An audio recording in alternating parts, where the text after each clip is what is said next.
So good morning, everyone. Welcome to our Brownfield Roundtable, the September edition. Our next one will be in December, which we will soon send out a new save the date. So my name is Bill Lindner. I manage the Office of Brownfield and Community Revitalization for New Jersey DEP. Today we have a very nice agenda for you with several internal speakers and several external speakers. We have about 15 people in the room today, and I know we had about 70 people signed up. I'm not sure what the total is online right now. So we will see as those numbers increase. But we are trying, last time we tried to do a hybrid meeting with some people in the room and some people remote, and we have tried to move our position forward a little bit and make it more convenient for the people who can't be here in person or have COVID issues or concerns. So this time we were able to add a camera so that you will be able to see the speaker as well as the slides. So I hope that that is working well. And that's about it for me. But I did want to share some sad news about from the Brownfields family, one of our regular attendees of this meeting, and also a guy that we work with very closely in our Brownfield Development Area Program. Matt Morrow of Excel Environmental passed away tragically this past week. Maybe you had seen on the news, Ortley Beach, there was a drowning. Unfortunately, that was our friend Matt Morrow. So I just wanted to mention that today. And for those of you who know him, he was a very upbeat guy and a great guy. So sad day for us in the Brownfields world. And I just wanted to bring that to your attention.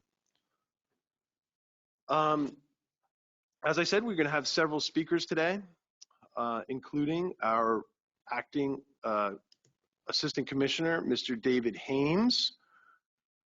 You may or may not know, and he will probably talk a little bit about this, that we have a new name for the program, but I'm going to let him get into that, explain about himself, the new program, and welcome to David Hames. Thank you, Bill. Welcome, everybody. So as Bill was saying, my name is David Hames. I'm the Acting Assistant Commissioner for the Contaminated Site Remediation and Redevelopment Program. So Commissioner wanted to put an emphasis on the types of sites we were remediating and why we are remediating them. So as I guess I'll skip to the end and then go back to the beginning, but we're here to support all of you. We enjoy coming to these meetings.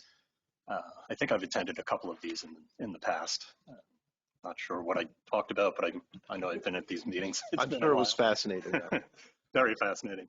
But our job is to get sites remediated and hopefully make those that are worth it more attractive for redevelopment, and working with you folks to make sure that that can all happen.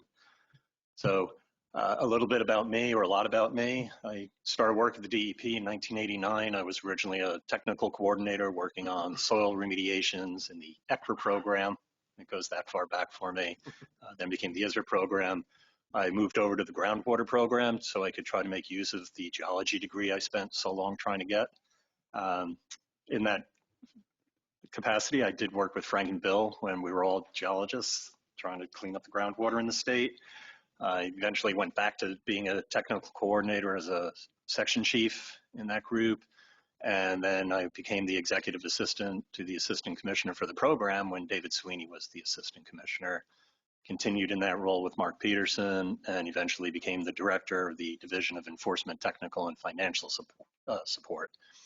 So if you're working on properties with liens, I'm the guy who signed the lien in the last 5 years. I'm also the guy who will sign the warrant on that lien if and whenever it gets paid off. Enforcement actions, trying to work with the developers for sites that are in direct oversight, trying to work ways around how we can make site has to be in direct oversight. How can we make things less onerous while they're in direct oversight, or more onerous if we need to? Got to give the bad with the good. And on the technical support, again, my background was in geology, doing the soil cleanups and things like that.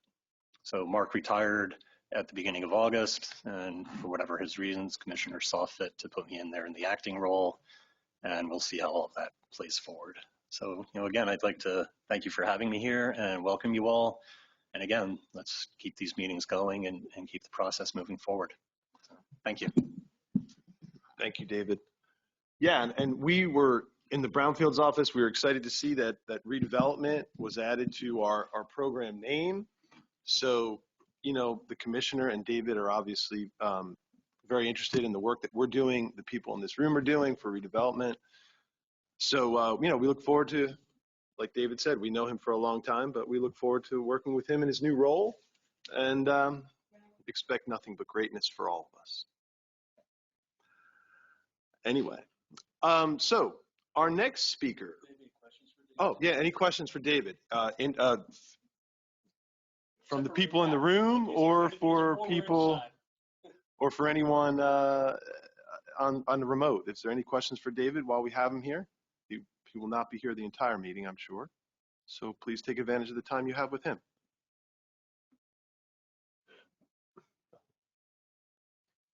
Anybody here? Okay. All right. Well, we will, if the questions do come in and David's still in the room, we will be sure to get them to him. So I know it'll take a few moments for you guys on the outside to type them in, but if he is still here, we will forward them along. All right. So our next speaker will be Rachel Stopper, who many of you know as our HDSRF coordinator. And Rachel will give us a quick update on our HDSRF Hazardous Discharge Site Remediation Fund status.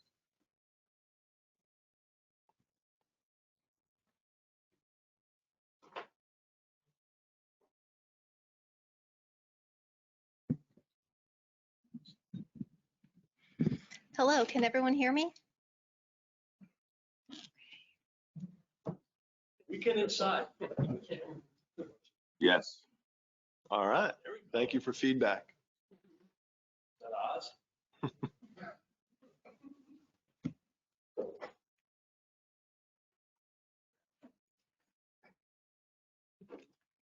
Like I said, everyone, this is a little new for us doing the hybrid, so we're just making sure everything's going smoothly. Be patient. Okay, well, hello, everyone. My name is Rachel, and I'm an HDSRF coordinator in the Brownfields office. HDSRF stands for the Hazardous Discharge Site Remediation Fund, which is the state Brownfield fund. And we administer that grant along with the Economic Development Authority, who is also here with us today. So I just wanted to provide some brief updates on the HDSRF program. We still have 2 HDSRF coordinators. In the past, we've been fully staffed at 3 or 4. So, we're looking forward to possibly getting more staff at some point. But at this time, we still have 2.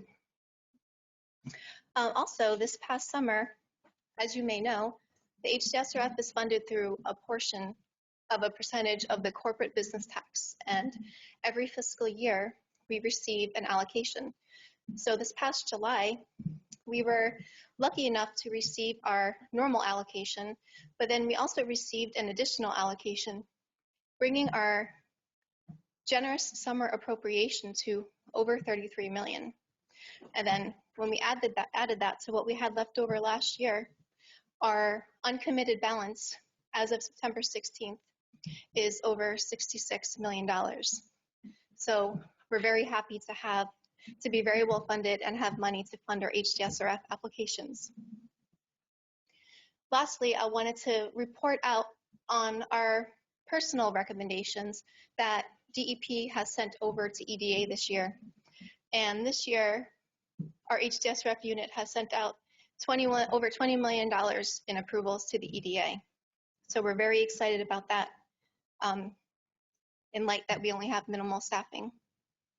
So in summary, we are very well funded with $66 million in the bank, and we are actively receiving, approving applications, and we're getting money out on the street. Does anybody have any questions for Rachel?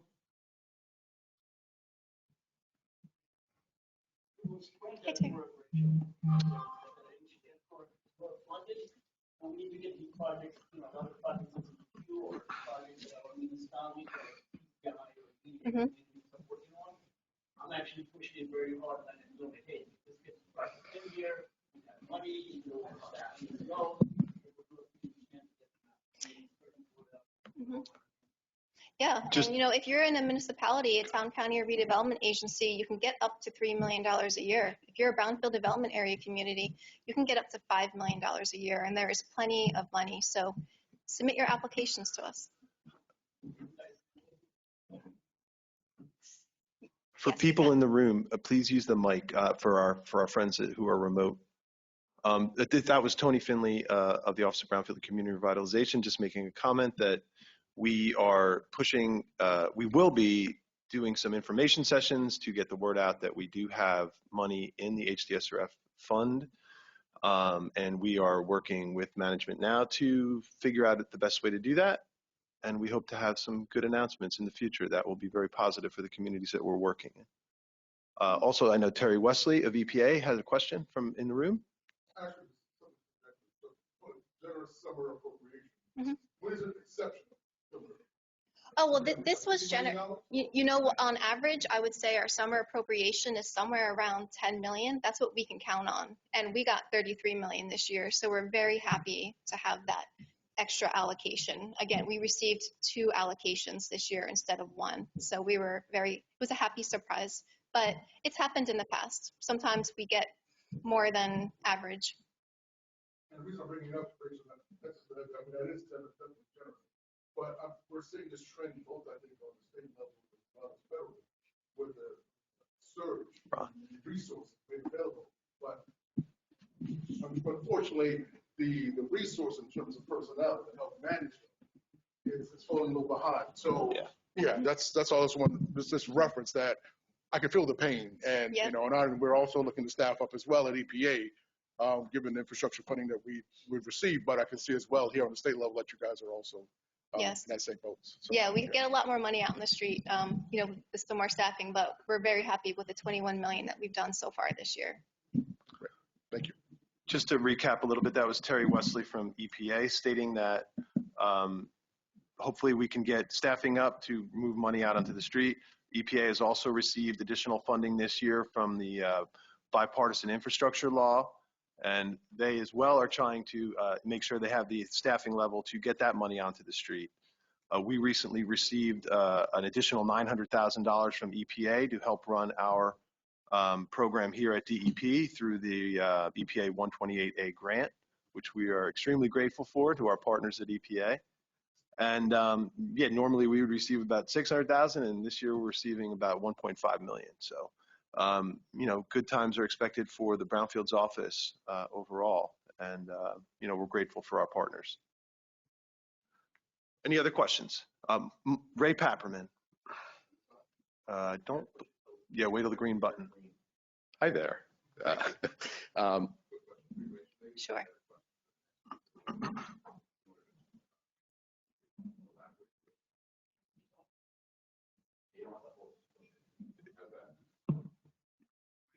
If it turns green, it's on. No good? Yeah. Okay, hold on. So you can repeat what I say. So No, Ray, I want you live. Thanks. Rachel, I was saying maybe it's a better question for our next speaker from the EDA, but I was wondering, especially, seeing all the programs coming out from EDA, the Brownfields incentive program, can these programs work in tandem? I know when I read the information, you can tack on Aspire, but I'm just wondering how they work in tandem with the different requirements for HDSRF and for some of these EDA funded programs. Oh, well, the HDSRF is administered through a partnership between DEP and EDA. So we do work with EDA to administer the grant. Is that your question? Well, my question is more getting the grant and stacking some of the other programs that EDA offers. Absolutely. Does that work, and how does it work? Yeah, so the Hazardous Discharge Site Remediation Fund is for remediation money. And EDA does have grants for remediation, but they also have grants for redevelopment, construction, and things like that. So absolutely, we see applicants coming in for HDSRF and also EDA. We also see HDSRF applications also being stacked, I would say, with EPA, who also pays for remediation costs. And some of our remedial action grants for public entities require a match, a 25% match, a 50% match, and often we see that match covered by other sources of funding, perhaps from the EDA or EPA. As long as they don't duplicate, costs. Barbara Vadnais of EDA just said that as long as those are not duplicative, they can complement each other. But yes, oftentimes in the Brownfields office, we always try to leverage money. We've partnered with the Green Acres program, the Water Bank program, EPA funding, many programs within other programs within EDA. Like Rachel said, oftentimes some of the programs will need a match, so we will use other programs to get that match to get projects off the ground. Most oftentimes this is for municipal work, for municipal applicants, but it can be really powerful to stack that money up, like Ray's alluding to, and really get projects off the ground that perhaps wouldn't have gotten there otherwise. So good question, Ray. Thank you. Any other questions? Katie, we're good?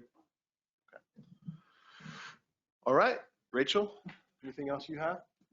No, that's it. Thank you very much. All right.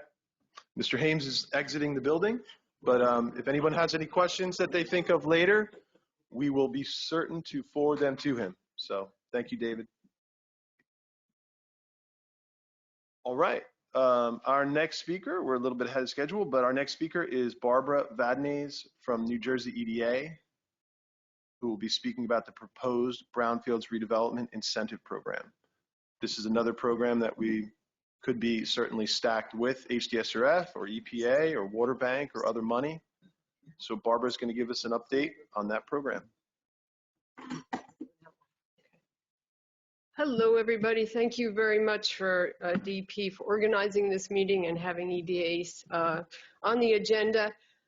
My name is Barbara Vadnais. I'm program manager at NJEDA in the Brownfields and Sustainable Systems team. And I work on a daily basis on the Brownfields tax credit program. That's what we call the incentive program at EDA. We refer to it as tax credits. And I find it interesting, the actual name of this program is Brownfields Redevelopment Incentive Program. So when Dave mentioned that redevelopment was going to be included in the Brownfields and Redevelopment Program, that marries well with the intent of this program, is to clean up the brownfields and to repurpose them and reuse them.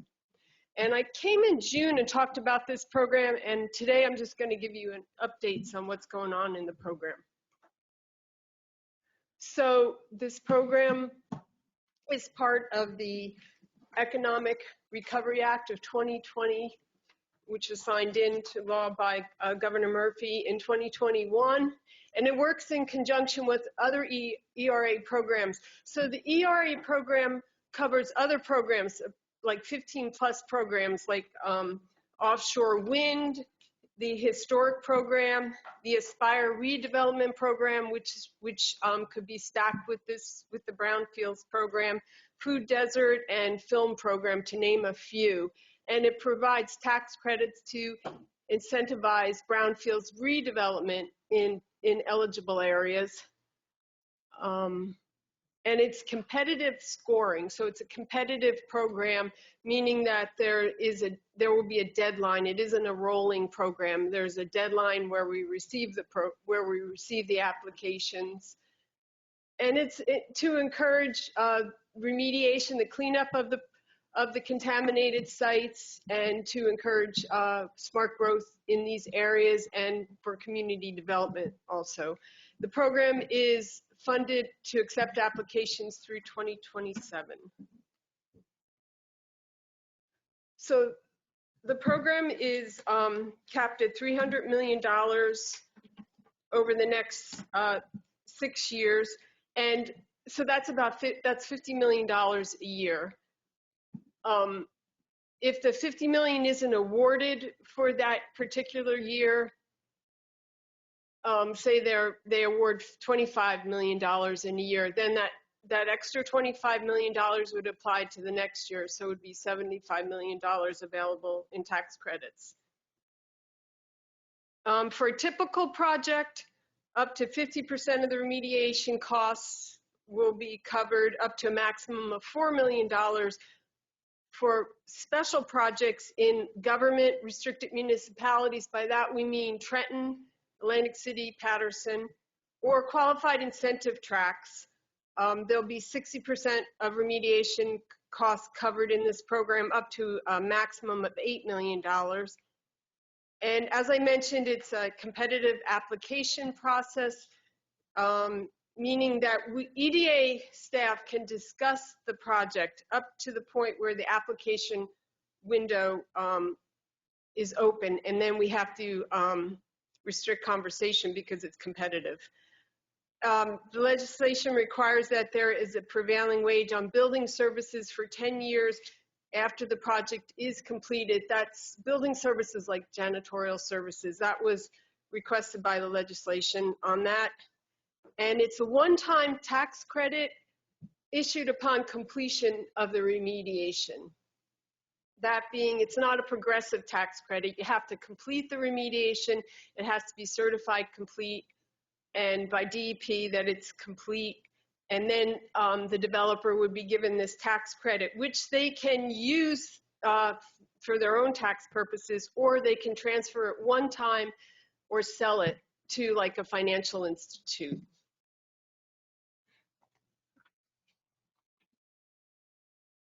So eligible activities include soil and groundwater investigation, also vapor investigation, site remediation work associated with cleaning up the site, hazardous materials assessment and survey, hazardous materials, and waste disposal is also included in this program. An interesting feature of this program is that buildings and structures are included, including demolition work, asbestos abatement, PCB removal, contaminated wood or paint removal, and any other infrastructure that's associated with remedial activities. So eligibility criteria, well, how would a project be eligible? It has to be a brownfield. And for this particular program, it means any former or current commercial or industrial site that's currently vacant or underutilized, and on which there's been or there's suspected to have been a discharge of a contaminant, on which there is contaminated building material. So that contaminated building material is included in this program as well. We also need a letter of support from the governing body to show that they endorse this project, that they're supportive of this cleanup project and the redevelopment. And without the tax credit, the project is really not gonna happen. It's not economically feasible. You have to show that there's a financing gap, that the finances will not exist, that there's a gap for the remediation costs. Prevailing wage is going to be required, as most EDA programs require prevailing wage, and that would be for construction work and for remediation work, but not for professional services. But that is going to be required. Prevailing wage is going to have to be factored into the cost of the program. You also have to prove that the remediation has not commenced unless the full extent of contamination could not reasonably have been known prior to starting cleanup, meaning that if you find a hot spot when you're remediating, that hot spot could be part of the program, and not in any way responsible or liable for the contamination, and that remediation costs are reasonable and appropriate, and they will be looked at when the applicant submits the application by DEP. They're reviewed by DEP before they go into the program, that yes, these costs are reasonable. So eligible costs and ineligible remediation costs. I just kind of want to go over that with you to let you know what's eligible and what's not eligible. Remediation costs will be eligible. And DEP site remediation program fees will be eligible, and other permit fees. Prior environmental assessment investigation are eligible up to 24 months from the application date. And ineligible remediation costs, it does not include the acquisition of the Brownfields property or financing of the remediation if there's bank fees. That's not going to be covered. Legal fees, like environmental lawyers, that will not be covered. Incentive consultant fees, that would be like tax consultant fees. Authority fees, penalties and violations. And vertical construction costs, which are not part of the remediation, are not eligible. So vertical construction costs are not covered. However, if there's a portion of the foundation that's used for capping, that would be considered eligible. Now I just want to give you,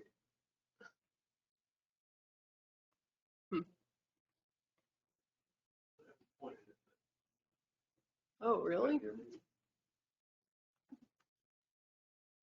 Huh. Pointed at, yeah, don't point it at you, right? Anthony. Okay. So I just want to go over a typical timetable for a program to take you through the program. The applicant's going to submit the application by the deadline, whatever the deadline is. Then the applications are going to be reviewed for eligibility and scored. And at that time, DEP is going to look at the proposed costs and to see if they're reasonable. Then the top ranked projects will go to the board, EDA board, for approval. And once they're approved by the board, the applicant or the developer at that point has 6 years to complete the project from board approval to completion. They can request an extension. That's possible. But the goal is to complete it within 6 years. Then they'll receive an approval letter, and they have 1 year to satisfy the conditions of the approval letter. Then they'll go into sign a redevelopment agreement with EDA. And then the remediation, the fun part starts, the remediation and reporting. So they'll be required to do 6-month progress reports. Also, those progress reports will include updates on costs paid. So we have an ongoing record of what they're spending on the project. And those reports will go to DEP and EDA. And then after that, there's certification of completion to DEP. DEP will review that to make sure the cleanup is complete. And then they'll be issued, if they get approved, they'll be issued a tax credit. And then there's that 10-year prevailing wage building service requirement that I mentioned previously will be included in the end of at the end of the project. So at this point, where we're at is we have proposed rules. We had 2 public listening sessions at the very beginning, the first week in September. Elizabeth Limbrick held the sessions, and there was good participation. Over 200 people participated. Good feedback we had. We also have a portal on the EDA site to receive any public feedback. And that portal, even though it says September 15th, is still open if you want to send any feedback in. And we're hoping to come to board very shortly with the proposed rules for approval. And once that happens, then we will work on the application, the online application, and then that will go live and the program will begin.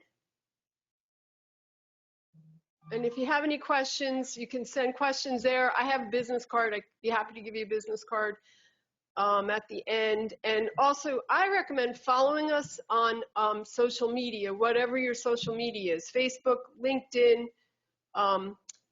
There are a lot of programs going on at EDA, not just Brownfields. And you might be able to work this program in with other projects that you're working on. I know somebody talked about food deserts last time, and I know there's food deserts going on at EDA, and there's child care programs, and there's a historic preservation program, inventory of historic properties, and also tax credits on historic. Like we mentioned, that could be in conjunction with the Brownfields program, and the Aspire redevelopment program too is another one to look for. Thank you. I could take any questions if anybody has any. Barbara? Sure. Going back to Terry West's comment about staffing, who at EDA is going, I mean, at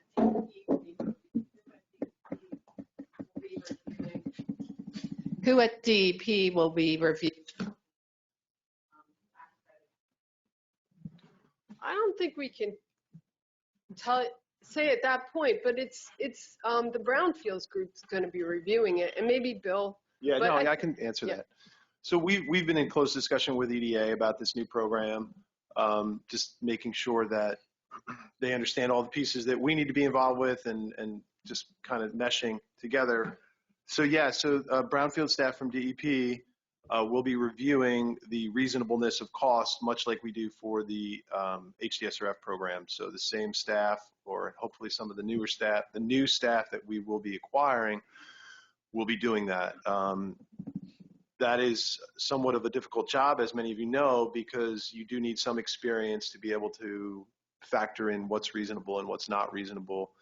We're very fortunate to have senior staff like Frank McLaughlin and Tony Finley and Ron Winkowski and Rachel herself, who have a lot of experience in these things. And so anytime there's any sort of discrepancy or discussion or question about what's reasonable and what's not reasonable, we have a group dialogue within the Bureau to talk about it. So yes, that's it. Ray. Quick question. I don't know. Okay, I'll repeat it. It's a good question, but how long do you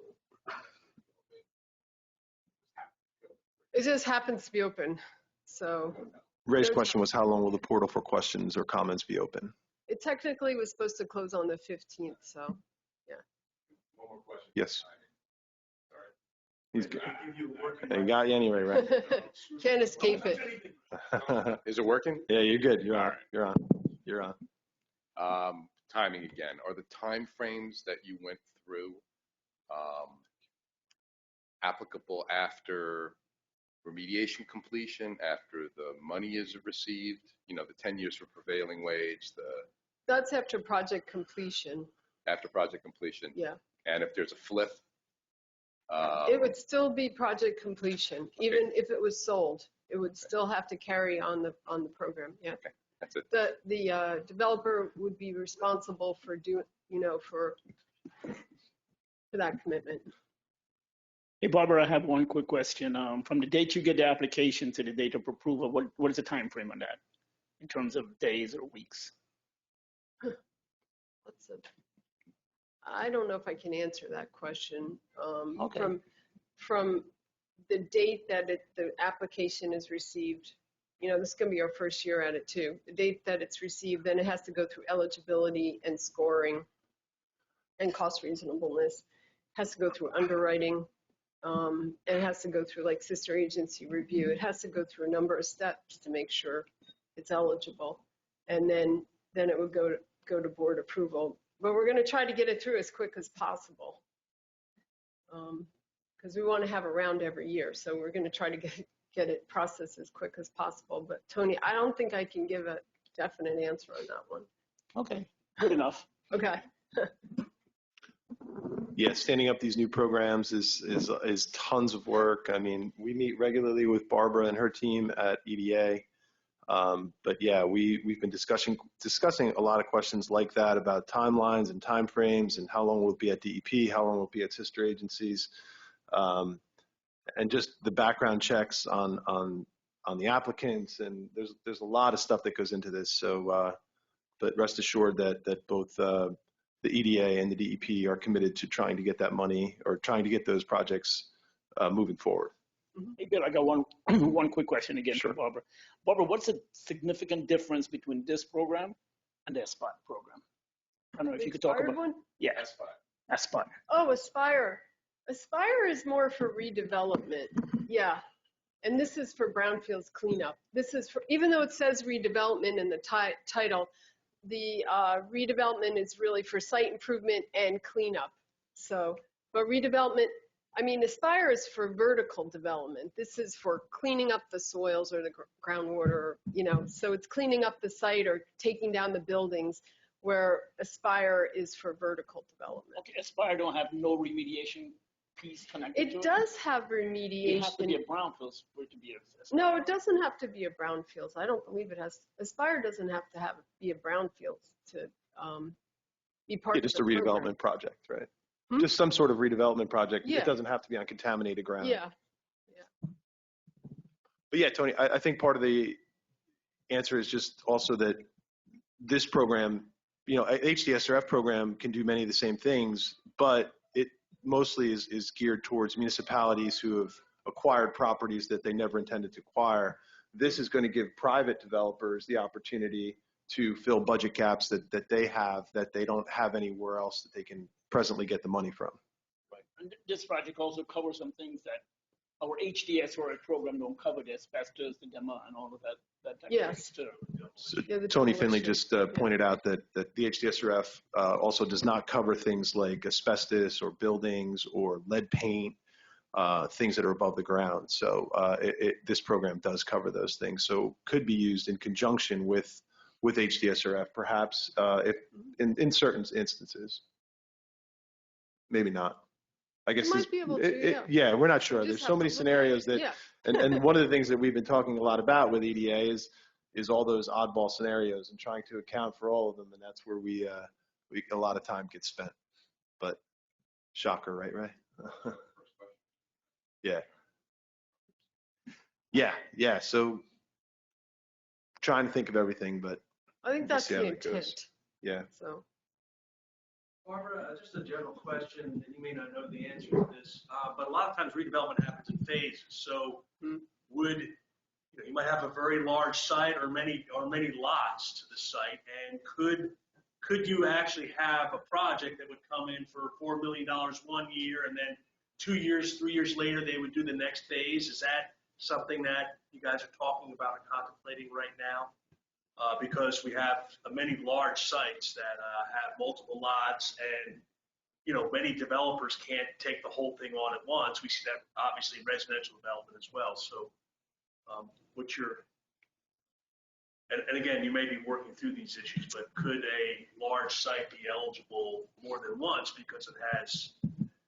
I'm just thinking of projects like the Exxon project in Bayonne, which has 90 acres. IMTT is like 200 something acres right next to it. Nobody's going to do all those at once. Segmenting. Right. Phase, Or something Like the Harrison Avenue, Some like the Harrison Avenue landfill. phases too. The Harrison Avenue landfill. I mean, That's some of the it basis. is. Right. So, Barbara, just, and again, I would say yes, as long as it doesn't duplicate costs. They'd have to be separate projects. Again, with block and lot too, I imagine that too, Frank.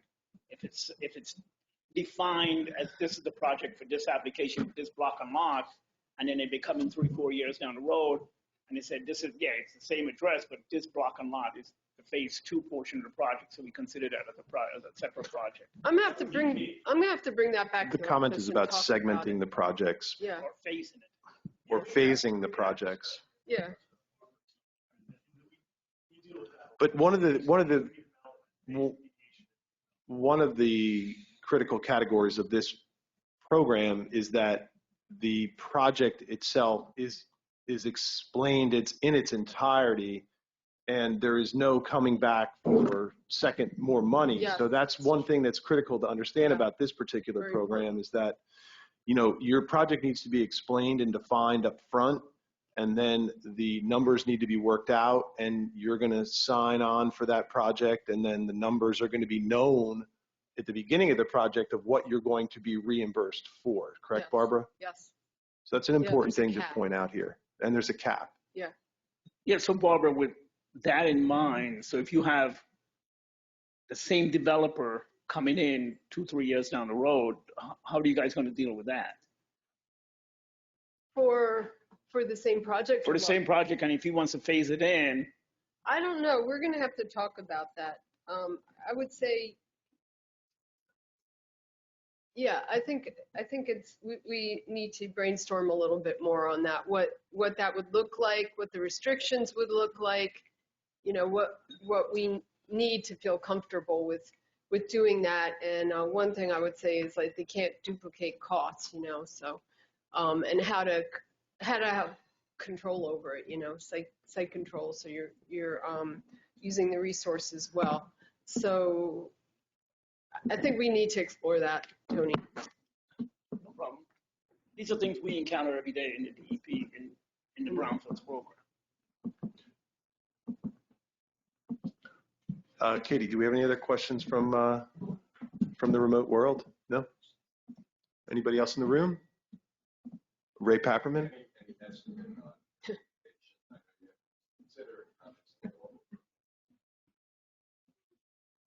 This question is estimate on implementation time. We're very close to finalizing the proposed rules, but they have to be approved by the EDA board. And, you know, we want to do that in the coming months. And then we would work on the application and you know, have an application window open. So, you know, as soon as possible. But I don't want to say exactly what date, you know, because it just depends on a lot of different factors. But that's what we're looking at, is board approval. Then we got to work on the application, which we are working on, and then advertising the program, getting people. You know, we have to push the program out. We have to get developers, applicants interested in the program. So we have to inform them about the program. So there will be a push on the program. And if actually that would be really helpful if this audience could help us push the information sessions out, or literature that we send out through social media, just to let the developers and applicants know about the program, and when the window will be open, and then the window would be open. So. Good. I have one quick question for Barbara. Go for it. Barbara, I don't know if you could talk about it, but you talked about the scoring. Is that something you could share with us? Like, what are the criteria for the scoring system? Or is that something that's just kept internally? The scoring was discussed in the public listening sessions, and there's categories that we're looking at, like environmental history, environmental contamination, community development, project team. We're looking at environmental justice and climate resiliency in a broad terms, and diversity of board, and how the board is representative of the community that the project's located in. So there is a slide. I did not include that slide in this presentation, but in the on the web there's a slide on scoring. But it's like a few categories that we're going to be looking at. And first the projects are going to be marked as eligible, whether is the site really a brownfield, you know, did they get a letter of support from the governing body, those kind of basic, and the financial information. And then we'll be scoring the applicants like on a 100-point score. And I think the bar we have right now is tentatively set at 25, so it's a pretty low bar. But you know, you have to at least get 25 points to be eligible to score for the program. That could change, but yeah, tentatively that's what it's at. Sure. One more question from Shanine. Can somebody get a mic back there? Thank you.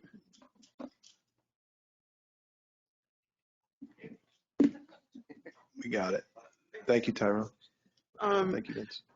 Just for reference, which definition of a brownfield should we be using when we're reaching out to our communities? Is it like a state designation of a brownfield, or because there's like a little bit of a wiggle room with federal designated brownfield as opposed to a state. So I was just curious whether you had that locked in. I would use the brownfields for this program that's in the legislation and will be in the rules. And it also includes contaminated buildings. So that's kind of the big difference, is that it also includes contaminated buildings, not just the site. So it'd be good to use that definition, yeah.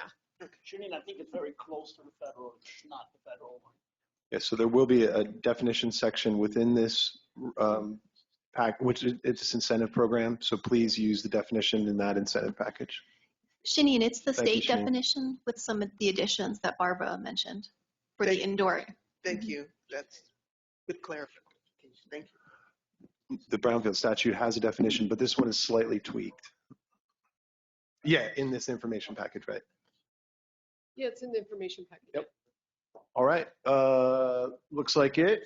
I think we are good. Thank you, Barbara, and our friends at New Jersey Economic Development Authority. Always great partners with us here at DEP for getting project moving forward in the redevelopment world.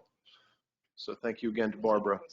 I'm going to go off script for a moment here, and we're going to introduce Mr. Paul Stofa, who is one of our attorneys / advisors and has, I think, at least 3 or 4 titles now here at DEP. And he is also now working with the Licensed Site Remediation Professional Board. And we're just going to give Paul a few minutes to speak and introduce himself remotely. So, Paul, if you can, please take it away. Good morning, Bill. Can you hear me? Yes. All right. Good morning to all the attendees and folks from EDA and the department. Apologies for not being there in person, but I am working from home today and glad to join in the hybrid option for sure. I do know many folks in the remediation and redevelopment world from being a Deputy Attorney General for approximately 18 years. Handling spill act matters, including site remediation and natural resource damages matters. And I had the opportunity to join the DEP in November 2021. Currently, I think it's just 2 titles, Bill, but thank you. Member of the coffee club down there with Frank and Bill as well. So maybe important role. Yeah. So I serve as a chief advisor, first and foremost, since my start, and that's reporting to Deputy Commissioner Sean Moriarty in the Legal, Regulatory, and Legislative Affairs Group. And there I'm able to touch on all things legal, anything in-house that we might have, or coordination liaison role with the Division of Law or outside counsel as needed. And since August of this year, 2022, I was honored to be selected by Commissioner LaTourette to serve as the chairperson for the Site Remediation Professionals Licensing Board, which will be easier for me to refer to as the LSRP Board. And we just had I was able to chair my first meeting earlier this month. And of course, I value the partnership that we have with the LSRP community in carrying out, first of all, protecting human health and the environment, but also furthering the goals of redevelopment here in New Jersey.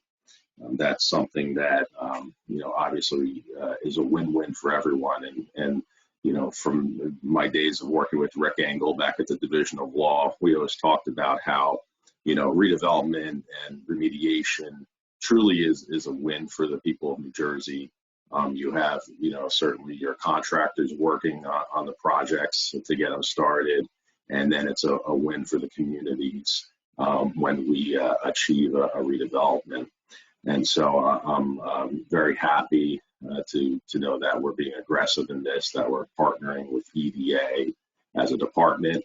And in terms of the LSRP board, It's a learning experience for me. I'm thankful for Dana Haynes, who's largely acting in the day-to-day role as the executive director to fulfill duties. We are still searching ultimately for a full-time executive director, and hope to have some action on that shortly. But those are my comments today. Bill, I don't know if you wanted me to touch on anything else or if there are any questions. I'll be happy to try and answer them. Yeah, no, if anybody has any questions for Paul, please let us know, and please feel free to type them in now, or if you're anybody in the room. But I can say that, I've worked with Paul for a long time on many projects and was excited to see that he was named to the LSRPA board.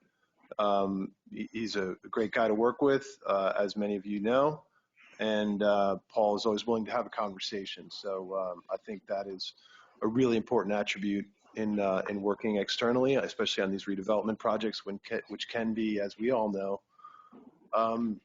extremely difficult. And not everything fits in the box, and that's okay, right? And Paul is willing to have those conversations. So, we welcome Paul to our brownfields and redevelopment world, and look forward to working closely with him. So if anybody here has any questions for Paul? Anybody? Okay. All right, Paul, you're good to go. Thank you, Bill. Thank you for coming and visiting with us today. Thank you very much. Have a good day. All right. Okay. Next up, we have Mr. Frank McLaughlin. Many of you know as our Community Collaborative Initiative Coordinator, which is part of the Office of Brownfield and Community Revitalization. This section, we like to highlight things that are happening out there in the redevelopment world, in the communities, that are perhaps more than just redevelopment projects, but also transformative projects, and things that are improving the quality of life in the communities that we're trying to help. So Frank will give us a quick update about the Community Collaborative Initiative, and after that he will introduce Victor Cirillo of the City of Newark and the Newark Housing Authority to talk about a couple really interesting and certainly transformative projects in the City of Newark. Frank? Thanks, Bill. Should I go up, or if you wish? Go up. You can go to the podium if you wish. Frank never met an audience he didn't like, right, Frank? Yeah, this is I was lecturing last night at Ramapo, putting my students to sleep, talking about like fossils and stuff like that. Actually, it was how the solar system. Try to keep this audience awake. So, but we'll get back to brownfields, right? Because you guys don't want to hear about the solar system or plate tectonics today. So, thank you very much. I'm Frank McLaughlin. I work in the Office of Brownfield and Community Revitalization with Bill and our team. I manage a small program called the Community Collaborative Initiative. Formerly, I was the Brownfield Development Area Manager in Camden, Pensauken, Palmyra for a little bit, Tony, a long time ago, remember? Tony put me out there when there are unexploded ordinances that need to be found and blown up. So Tony came and did all the great work that was announced last May, and he may give an update later about that great project. But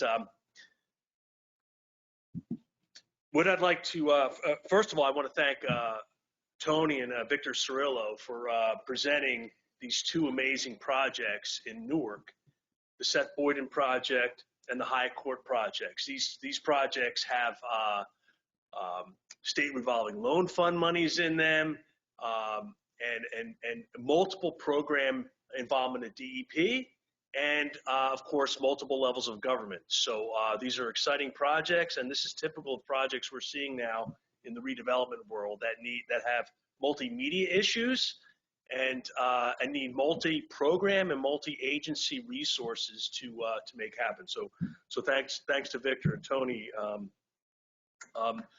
And actually next Brownfield Roundtable session in December, we're going to highlight a work by the Camden Housing Authority. They weren't able to make it this time because we changed the dates, but there's some exciting projects going on in Camden that will make public housing resilient,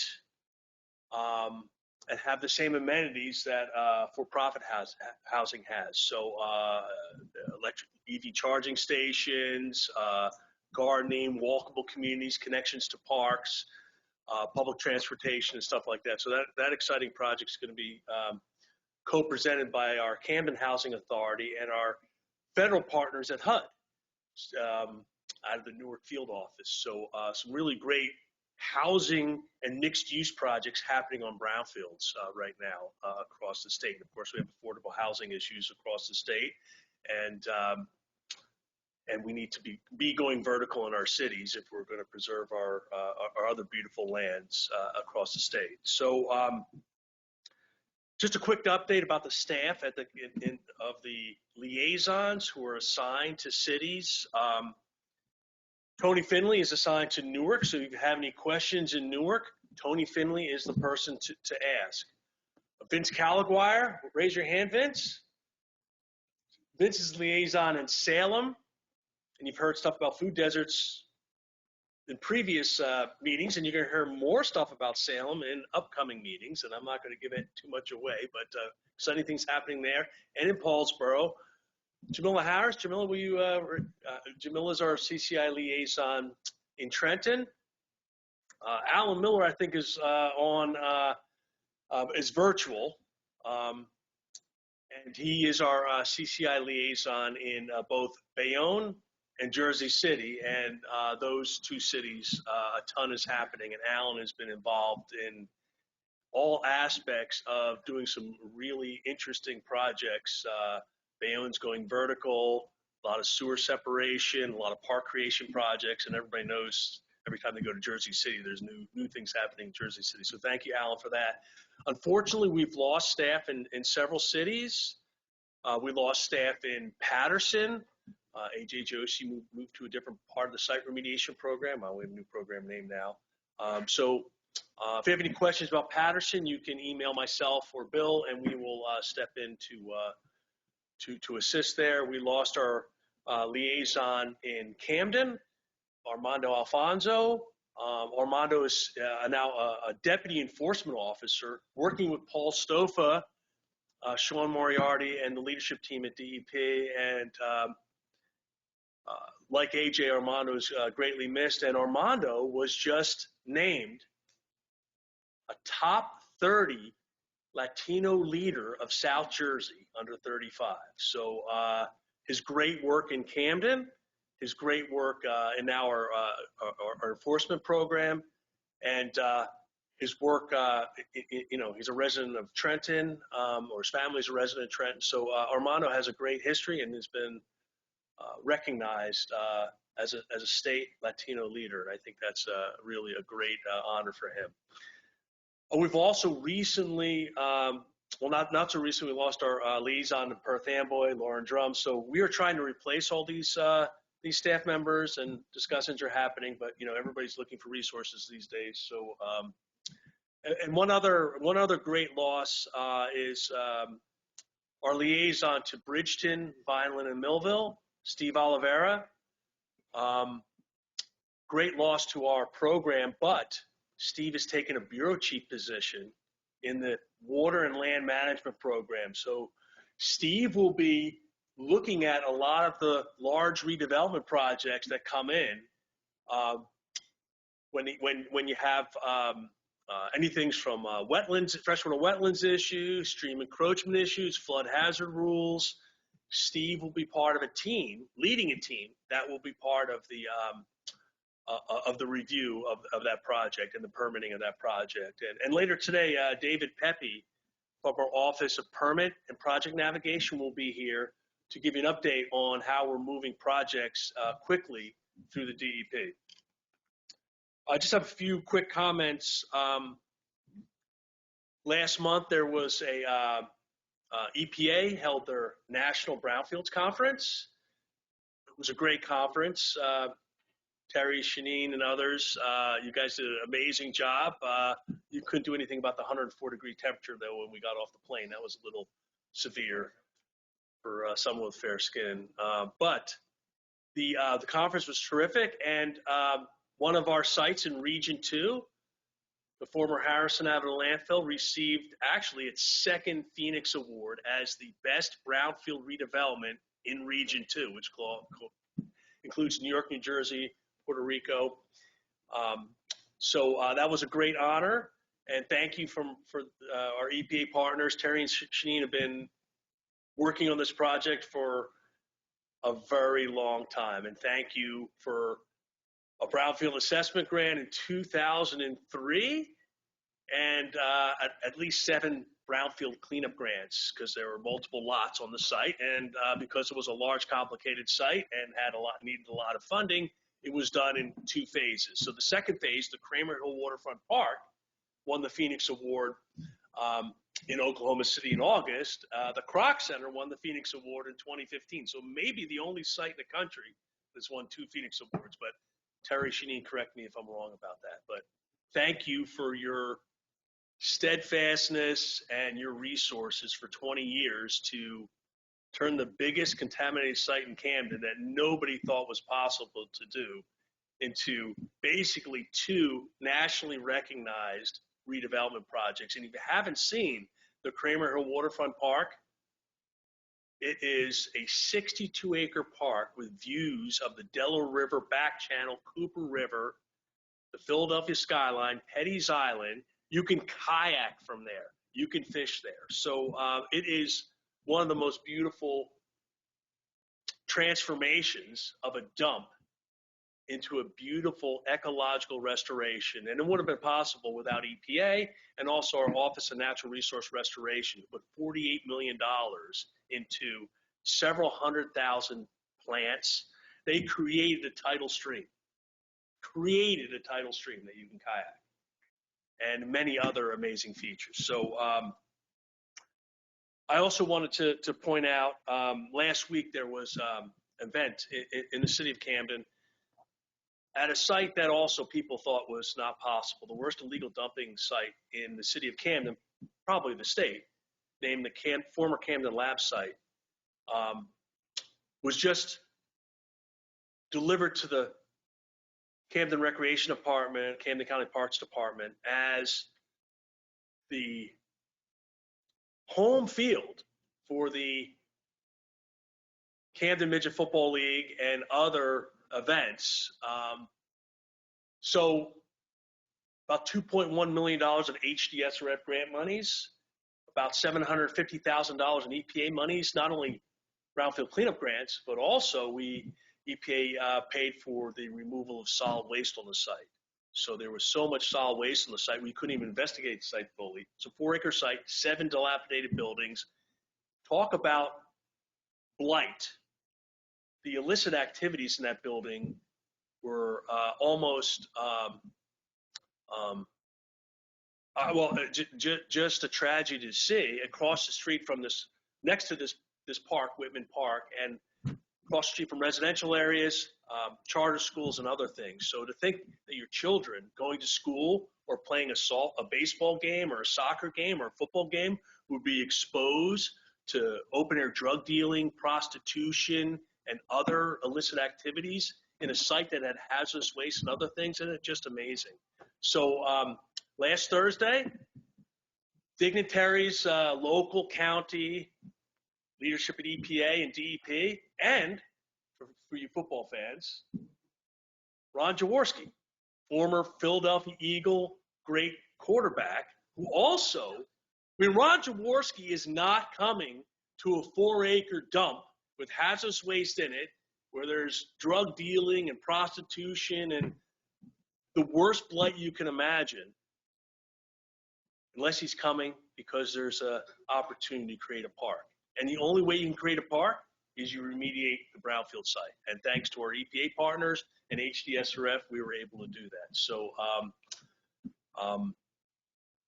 the remarkable work we do in these communities is you have grown men crying about talking about the first ever home football game.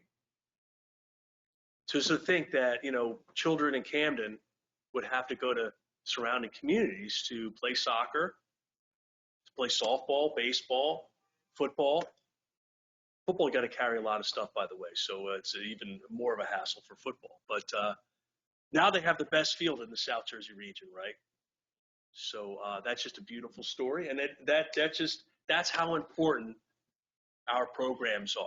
Our EPA programs, our New Jersey EDA programs, our DEP programs, and the work we do to back up the funding that we provide. So I just wanted to let everybody know about that great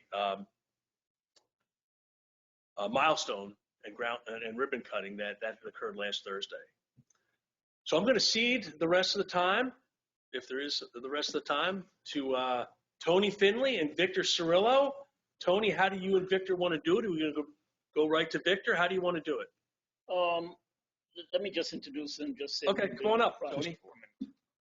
While Tony's coming to the microphone, Rachel is going to be dropping into the chat for our remote. Thank you, everybody. I'll be here the rest of the day if you have any questions.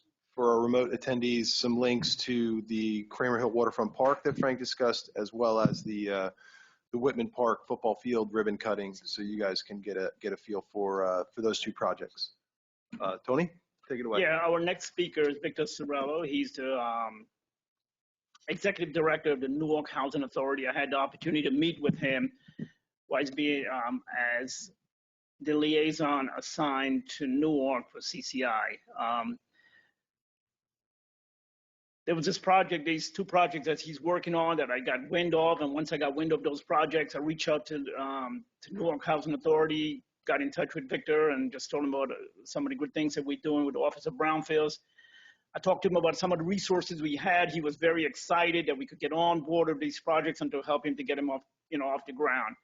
I told him about the fundings we have in our office. I also told him about the technical resources that we could bring to him, to the projects. And once he got wind of all of those things, he just jumped on it and said, listen, let's join a partnership and help me get this project off the ground. I said, listen, this is going to be a partnership between both of us. We're both going to gain here. You're going to get your project remediated and redeveloped, and I'm going to get the project, a site cleaned up and make it protected of human health and the environment. So since we've been working, we meet bi-weekly, so we could discuss the project and the status, shift the milestones.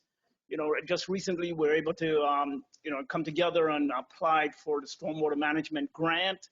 I think that's like $500,000. We really, rolled over every stone to just get this in on time. And he was able to get it in. The consultant that he's working with, I work closely with them, and hopefully he'll get, additional funding here. I'm also working with him to get IBank funding.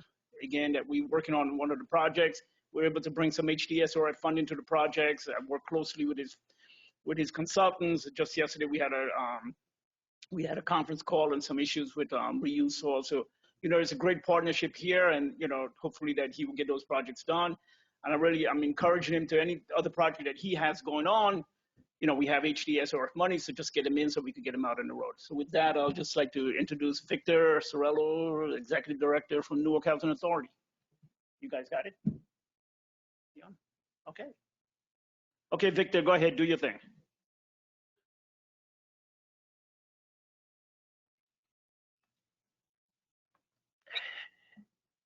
Good morning.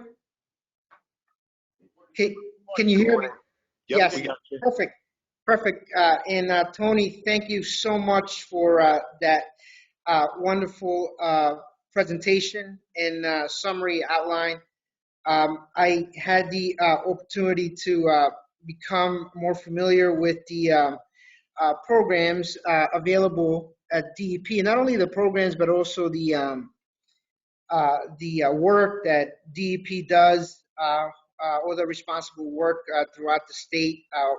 From my time working as Chief of Staff for Assemblyman John McKeon, who's a big environmental advocate, as some of you may know.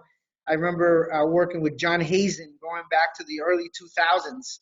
I think John is retired now, and Tony probably doesn't remember this, but I kind of remember Tony from around that time as well.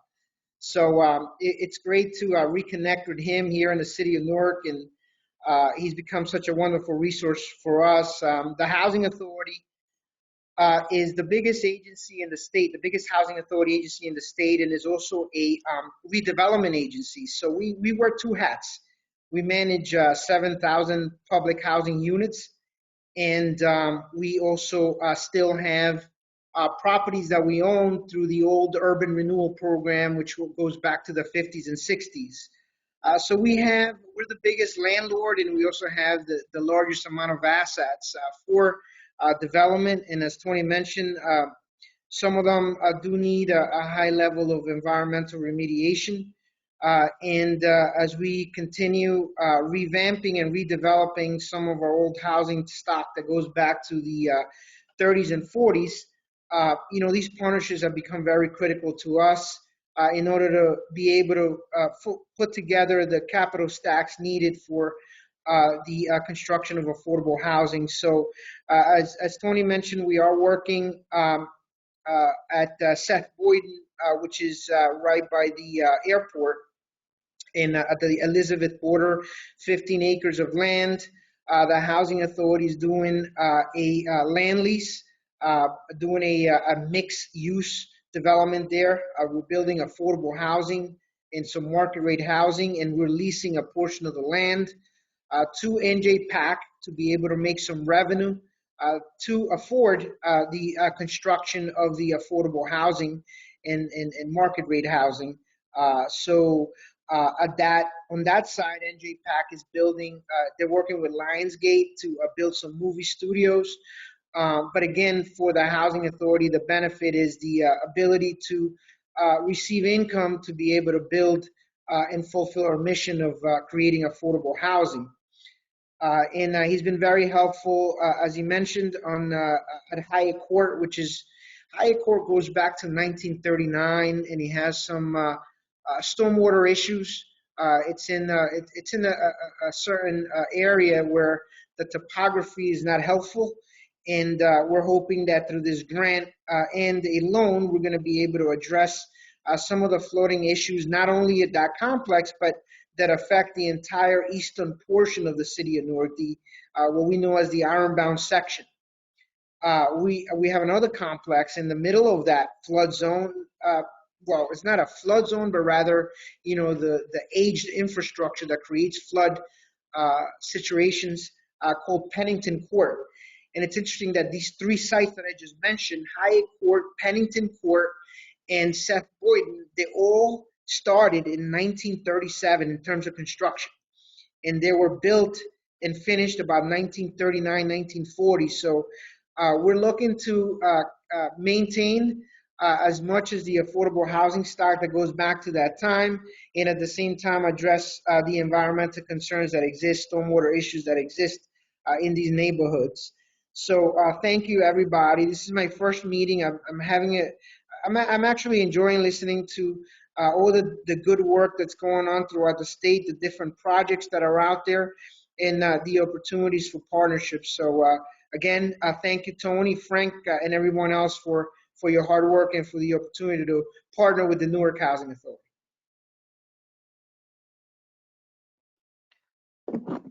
Yes, I'm just going to add a little to that. I think once I started working with Victor and his team, it's a real good collaborative effect.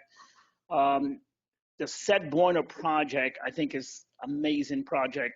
I think it's going to set that whole area. It's going to be like a catalyst. Once the project get going, I could see that whole area start to be, you're going to attract additional developers. You're going to attract different people there. The Seth Boyden is right across from the park, which I think is an excellent area. When I drove around there, it seems like that whole area is just a lot of infill of, industrial facilities. But I believe once the Seth Boyden project go on, Victor, I could see that whole area being transformed just Thank from you, the remediation and redevelopment. Tony, I can add to that, and you're correct, and I didn't want to speak and highlight of the potential there. You're correct. So as Tony mentioned, we have 15 acres of land just sitting right in the middle of this neighborhood, the Dane Street neighborhood, which is in the middle of Frelinghuysen Avenue and the golf course and the beautiful park, Wickway Park, that's on the left side. So if we're looking at a picture, and this reminds me of when I listen to football games on the radio, right? We have Frelinghuysen on the right side, and we have the golf course and Wickway Park on the left. These 15 acres sit right in the middle, surrounded by a residential community.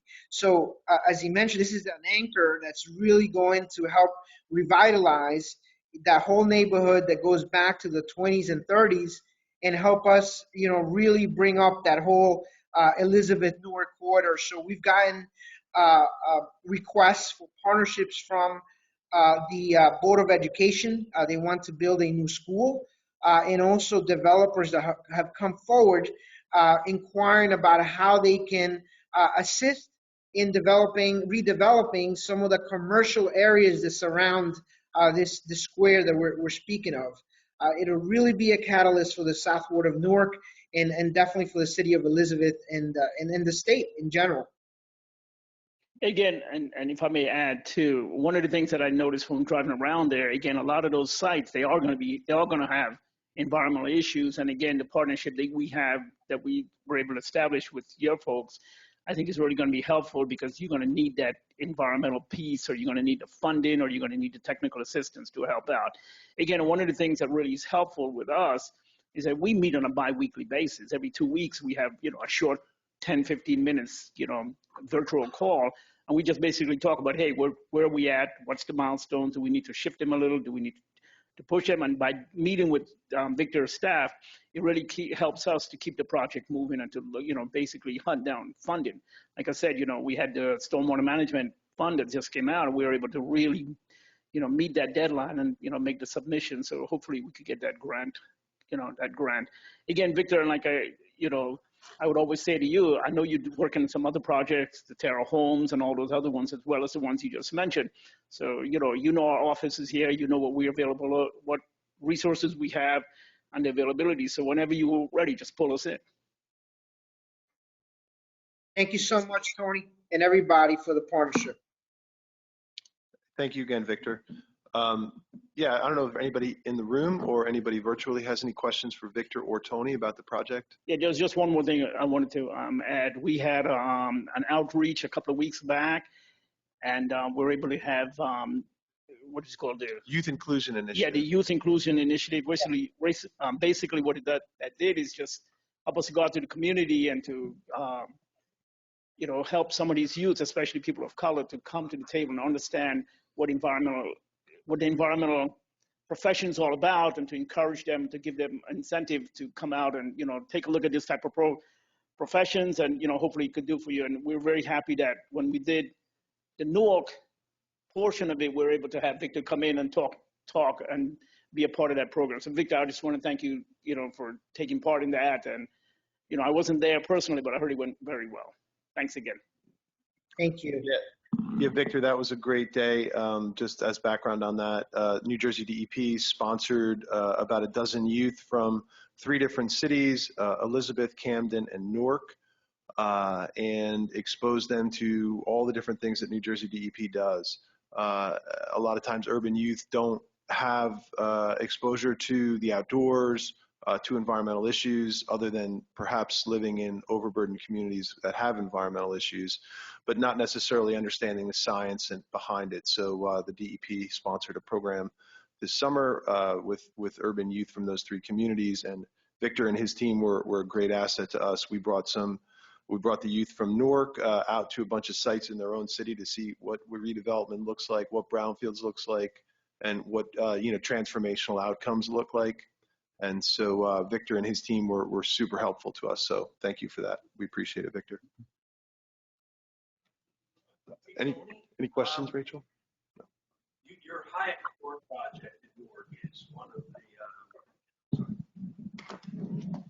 I just got a. I think Victor's left, but he hasn't. I just wanted to. Hi, Victor. Hi, I'm here. Presentation. Would you guys you talked about Seth Boyner a lot, and what an amazing project that is. What a blight that was. That is, an amazing transformation and progress. But Hyatt Court is fascinating because it's a public housing project that will also in the future manage stormwater and provide open space. So if you guys would talk about that kind of unique reuse of the Hyatt Court project and how you're getting funding from other programs and agencies to do the stormwater work and the open space work. Sure. We're working with Rutgers University, and they're putting together actually the specifications and the site plan for the site as we speak. We've met with residents, we've walked the grounds, and what we're doing is we are leveraging the fund, the grant. The grant request is for $566,550. And we are going to leverage that with HUD capital funds so that, it could become a transformative type of initiative. Not only are we addressing, the stormwater issues, but also, the grounds. There's a little park area for the children of the Hyatt Court community. And with the HUD grants, we're going to be able to do facades. We're going to be able to do all the doors, the hallways. We're going to be able to do the entire roof structure. So we are about to spend about $1.5 million in capital funds to rehabilitate the site and really change the perspective of not only the residents that live there at Hyatt Court, but also, the surrounding community. We have a field. Hyatt Court used to be twice the size. A long time ago, it was decided that in order to be able to properly manage it, the housing authority had to demolish half of the complex and build a green space. So there is an athletic facility next door that we're looking to invest into as well, turn it into a dual soccer and football field. It's big enough for those two sports. So as a whole, we're looking to put in as many resources as possible so that we can safeguard this 1939 complex that continues to be a home for a lot of our residents. Let me just add to that, Frank. One of the key things that I'm helping out Victor with from our office is trying to hunt down resources, hunt down funding, as well as just provide as much technical resources as I can. But again, Victor, I imagine that you're going to probably do this, what you're doing at Hyatt Court. You probably have some other facilities or some other housing projects in Newark that you're probably going to want to do the same thing for too, right? Yeah, and Pennington Court would be next. Pennington Court is in the same neighborhood and suffers from the same type of, actually even worse, stormwater issues. So the HUD right now has come up with a program called RAD, R-A-D. And I don't know if anyone's attending the governor's conference. I believe now it's like next week or the week after, or 29th. I will be making a presentation on some of the different directions that the federal government is going with respect to public housing. And this RAD program, Tony, is one of the ways that HUD is allowing us to become more creative so that we can bring in more resources. On the RAD, we're able to take a public housing property and recapitalize it, meaning take a loan against it, which we haven't been able to do for 70, 80 plus years, and turn it into what we call a Section 8 project-based building. So under that transaction, we can finally recapitalize and refinance the property and just rehab the entire complex with the windfall of funding that comes in from that refinancing. So we're looking at doing that at Terrell Homes so that, we can really modernize the facility and at the same time address the really significant stormwater issues that are going on in that area.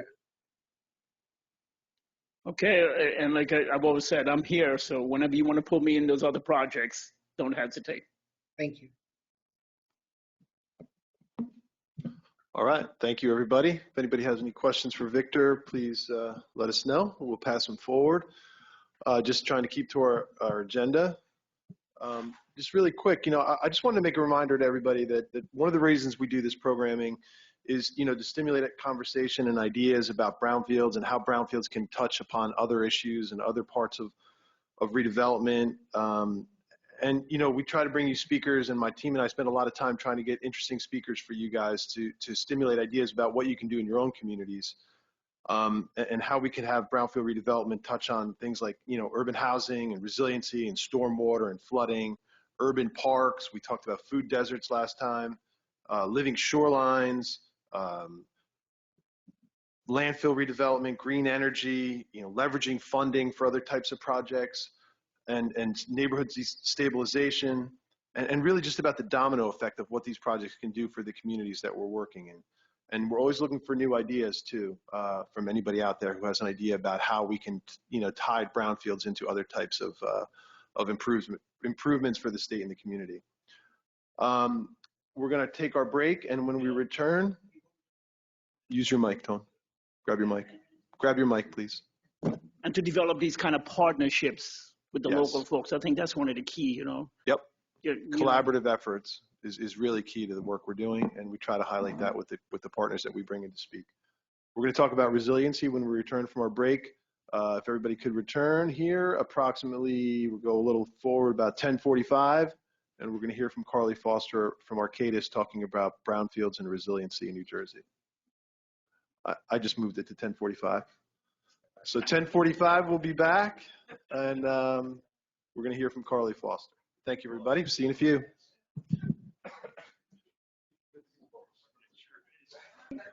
All right, everybody. If everybody in the room could please take your seats. There'll be plenty of time for discussion at the end of the meeting today. We have the room till 1 o'clock, so if anybody wants to stick around to chat with any of the staff members from DEP or EPA, you're welcome to do so. Hopefully everybody remote is getting back to their computers so we can get started. Our next speaker, as I mentioned earlier, is Carly Foster, but Alan Miller, who is one of the staff members in the office, my Office of Brownfields and Community Revitalization, was the person who brought Carly to us to connect some dots. And so I'm going to let Alan Miller say a few words about what Carly's going to speak about and the project that they were working on. Alan? Thank you, Bill. Hello to everybody there. I keep on missing these roundtables, but not on purpose. I'd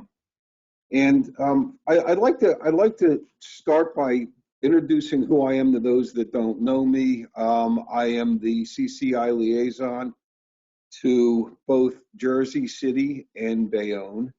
And Resilient New Jersey is part of it is a DEP funded process that looked at 4 regions of the state, and it's an assistance program to support local and regional climate resiliency planning.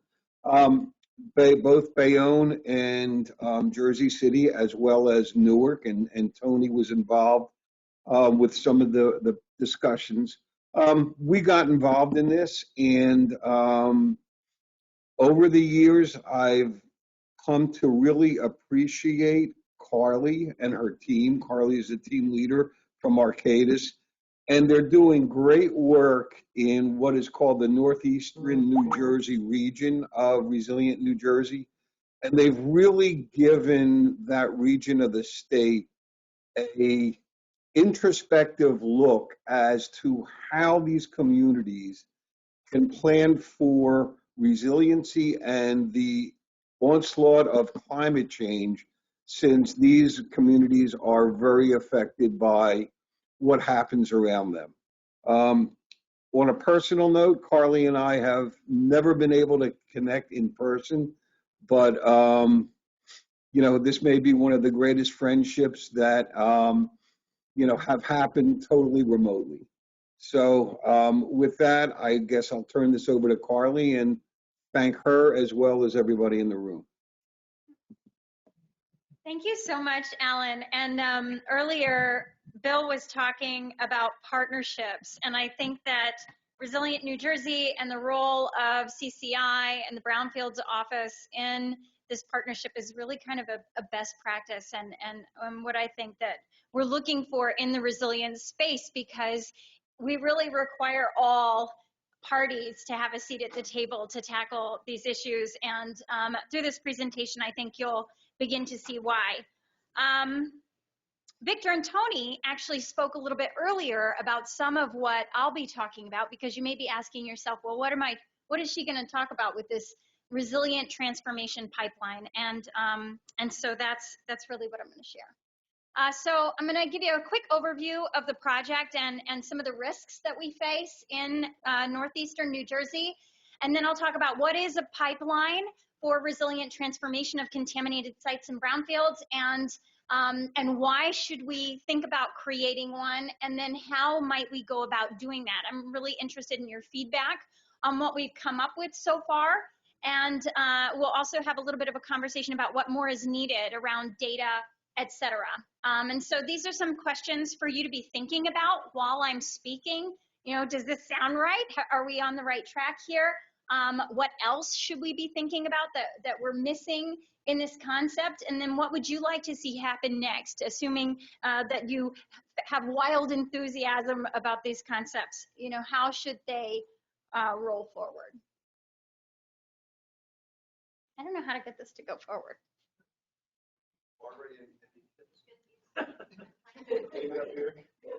That's what I'm pushing. Oh, yeah. Oh, there's the pointer. Okay.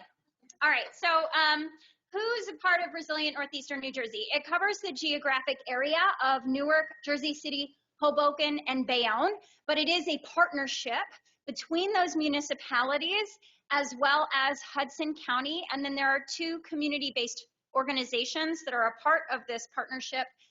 They are the Ironbound Community Corporation. They've been integral to this entire thing, as well as Hope's Cap Inc. They've had a little bit lower capacity, but they've been a part of the team as well. We also have a steering committee that is representatives of each of those organizations. They meet just about weekly, and Alan has been participating quite a lot in those steering committee meetings as well. And then residents from each of the municipalities also sit on the community advisory council. So we have a community advisory council that's comprised of 3 different residents from each municipality, and they were selected to specifically represent the folks that we're hoping will benefit from this. And their role in the project has been to kind of make sure that we're on the right track and that we're doing the right things around engagement. Engagement has been a really huge part of this. And so we've had deeper engagement with each of the municipalities. And from the Housing Authority, Victor Bernard Rollins has participated in several of our meetings. And as Alan mentioned before, you know, Tony and Alan have really been extremely helpful to this process. These are the types of actions that are included in the action plan. And Resilient Northeastern New Jersey is looking at not just flood risk and all kinds of flood risk. It's looking at stormwater, tidal flooding from sea level rise, storm surge, but also all the other climate related hazards. And I'll speak to those in a moment. So air quality, urban heat island, and the intersection of all of these hazards, groundwater rise, looking at contaminated sites and the intersection of those things as well. And the solutions might be physical capital projects, so physical and nature-based solutions, but also might change how we work together. So through policy change, outreach, education, and capacity building, recommendations, service and program development, emergency response, and preparedness. And when you have an initiative sort of as large and region-wide as this, it's also important to honor and never supplant or duplicate or disrupt what's already working in the region. And so we often kind of think of Resilient Northeastern New Jersey as needle and thread tying together the different initiatives and looking for, you know, what might be missing and what really needs to be elevated. And so throughout the process, which we kicked off in spring of 2021, we've been releasing reports to sort of document progress. And so these are all available, and this slide deck is available to everyone. It's got a robust appendix too, and all these reports are available online if you'd like to check them out.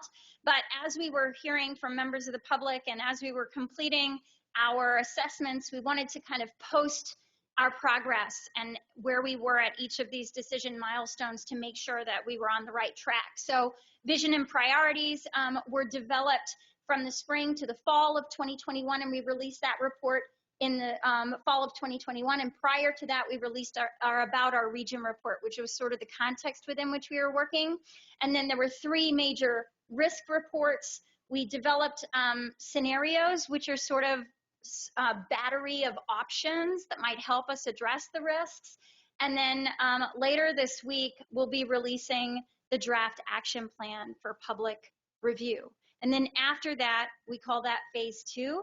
It doesn't end there. This is kind of like the end of the beginning in some ways. There'll be a lot of collaboration to kind of get hit the ground running and implement and conduct a lot more engagement. This is just sort of some of the different ways that we've engaged through the project. Youth engagement was a really important part of this whole process, as well as providing mechanisms for people to engage that were non-digital. And we were in deep COVID, so we had to have a lot of virtual meetings, but lots of flyers, and then constant adjustment to the way that we engaged on the project, based on the feedback that we got. So now I'm just going to dive quickly into sort of some of the findings before I get into the relationship with contaminated sites and brownfields. So this is a region of high social vulnerability, some of the highest social vulnerability in the country. What you're seeing there is that the majority of the region is in the highest quartile for social vulnerability. And if you look at the state of New Jersey's new overburdened communities map, it's all one color. It's all in the highest percentile for overburdened communities. And sort of no matter how you slice it, there's a lot of social and environmental justice issues in these communities. They're also at extremely high risk of flooding. This is coastal flooding from Hurricane Sandy and future Sandy. So the dark blue is sort of the areas that Hurricane Sandy went to, and then the light blue is the high water marks plus 2.4 feet. And what's probably interesting to you about this image is that you're not seeing a lot of new areas flooding, and that's because it's mostly just going to get deeper. So a lot of the people that are at risk now are going to be at risk in the future, and it's just going to be deeper and worse for them. And so that's something that we're looking at. $31 billion in losses, and 150,000 residents have their homes at risk. So, this kind of impacts can affect the entire region, but those have their homes at risk. Just to put this into context, the entire state of New Jersey had about $30 billion worth of losses from Sandy in 2012.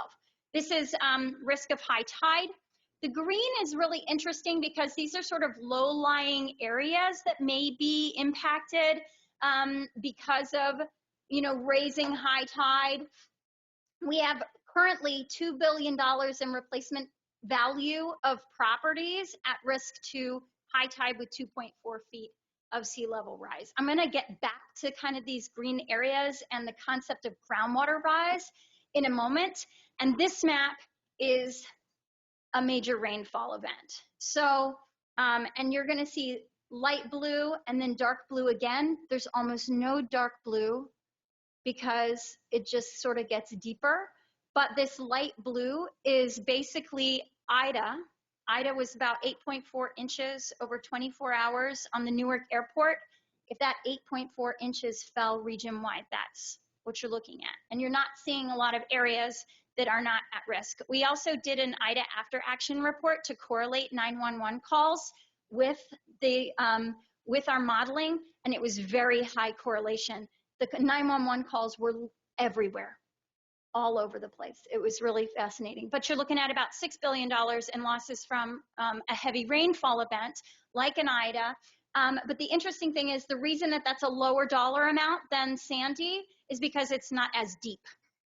Okay, so the disruption is where we might have some issues. So we also have a lot of site contamination in this region. There's over 1,800 known contaminated sites. And so this map is showing proximity of exposure, population exposure to hazardous waste. This is a concern.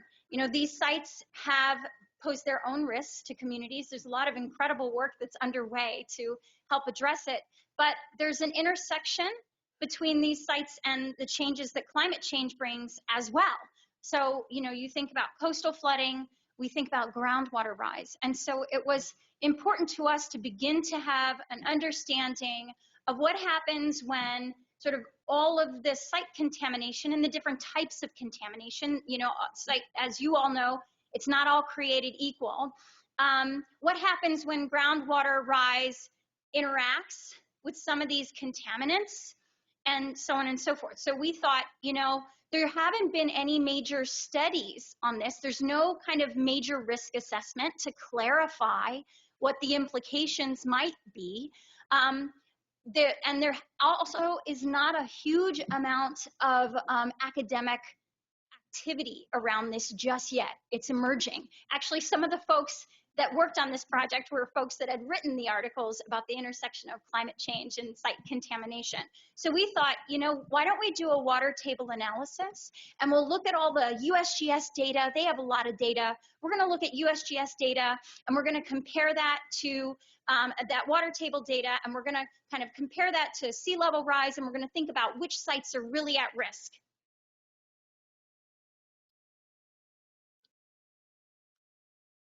Dun, dun. What is it? Drum roll. Drum roll. There you go. All right. This is New Jersey. This is New York. All of these dots are USGS data. So what you may see is that there's a lot of water table data available through USGS just across the river. And 1, 2, 3, 4. Not nearly enough for us to be able to really begin to understand what this issue might look like. So the interesting thing is, it's not without hope here, because there are data. There's a lot of information about water table, and but it's living in sort of boring analyses from development projects, and they're hard copy files that live in the municipalities. So one of our recommendations is that we deploy an army of interns to digitize all of this data. So that's, you know, maybe a low-cost way for us to really begin to understand kind of where the water tables are and really wrap our minds around this. And I'll get back to this in a moment. But that's a really interesting, you know, we talk about equity, and this actually, one of the things that we often see when we see areas that have a lot of social and environmental justice issues is they also don't have the data that we need in order to demonstrate the issues. And this is just a powerful image to me. So what do we do about it, right? What you guys saw earlier were a lot of maps that may have created some visceral responses, right? It might feel a little bit overwhelming. And so as a resilience planner, we're constantly thinking about, you know, how do we do the most good as soon as possible? And there's a lot of mechanisms available in New Jersey for us to do that. And one of the things that we came up with is this idea of a pipeline. And we spent some time talking with CCI about this, and the Office of Brownfield's Development, and NJIT, and other stakeholders. But what is a pipeline? So a pipeline is when you have a huge number of sites that may have varying levels of risk, and we need a way to prioritize them for action. And creating a pipeline, I think, gets you out of that feeling of paralysis that you might get when you see something that's just a really startling map. So we want to prioritize where we might have the most impact. And that would also give us our first step, right? Because I like to think of sort of kicking a snowball down a hill and just building momentum. So we want that. And we also want to provide transparency and build a backlog so that others can share the load, right? We want to partner as much as we can to address these issues. Also, there's some really good programs out there that we could potentially align to help us accomplish our goals around contaminated sites. So for example, and this is some of what Victor and Tony were talking about a little bit earlier with the housing authority properties. You go in there, you clean up the property, you're implementing stormwater improvements to reduce risk, and those improvements may protect areas beyond them, and then you convert it into some use. You know, we've identified, and I'll show you this in just a moment, sort of a real lack of access to green space in the region, and so this may be an opportunity area. So how do we create a pipeline of properties that we could maybe clean them up, have some hazard mitigation, and then also convert them into from sort of a risk area to the community to an area of opportunity. And so we have the HDSRF program that can help with cleanup. We've got FEMA hazard mitigation programs that can help with, you know, the stormwater projects. We have green acres that can help us with open space and so on and so forth. But we haven't aligned those programs to allow us to take a single site easily and quickly through the process. There are some really good case studies of that happening in the state. How do we make that happen more often and more quickly to help us address these issues and maybe kind of begin to get out ahead of the climate change? So we want to figure out what are the sites that are the highest concern for us from a resilience perspective. So where do we have the most risk? And then where do we have maybe the most opportunity to do good? And so this is just sort of beginning to overlay some of the sites with flooding. I'll move on from this one. So this is where we can start thinking about the relationship between the work that you all do and some of these other challenges and opportunities that these communities face. So this region also doesn't have a huge amount of access to green space. So what you're looking at are sites that all this like brown area are where people don't have easy access to green space. They're over a quarter mile away from any green space. And then this is overlaid with urban heat island. So urban heat island is a huge problem in this region. It was so interesting working through this process during last year and this year, because last year was super wet and this year was super hot. And it really demonstrated why an initiative like this is so important. But so we begin to overlay urban heat island with access to green space, and you begin to see, oh, you know, like maybe we could, if we focus our green space activities where we have urban heat island, maybe we can do a lot of good there. And then we have areas of known site contamination overlaid with urban heat island and needed access for green space. And then we can start looking at, okay, and where are we having like major flood risk that we might need to be taking action. So this is just sort of a visual representation. And so this map begins to start helping us like feel more empowered to move through this process, right? Like I see that, you know, and ironbound is often like a focus of these conversations, and makes perfect sense, right? Like these are areas of high social vulnerability with high heat, lack of access, and then site contamination. We also have a lot of publicly owned impervious surface that we could bring into there. And these are just some examples of overlaying and how when we have data, it can work for us. And even if we don't have the data that we might really, really love to have, we can still do something. We can still make some decisions. So I want to talk quickly about, are there any questions so far? Because I just wanted to walk you through how we are creating the draft pipeline. Okay. All right. So in our risk methodology, we're using data that is available to us. We started, oops, sorry, now I'm pushing the wrong buttons. We prioritized sites based on flood exposure. So we looked at all of our data and how many kind of different flood hazards at what level are they exposed to? How many people are like within a certain area of these sites? What type of contaminant is it? And where are we at on the social vulnerability index? And then, you know, there's other data that if it were available could be really helpful, but we can begin to score and work through that process. And then, so we looked at two different types of scoring. We looked at risk and we looked at opportunities. And opportunities we broke down between sort of general resilience opportunities, so maybe access to green space, and then economic development.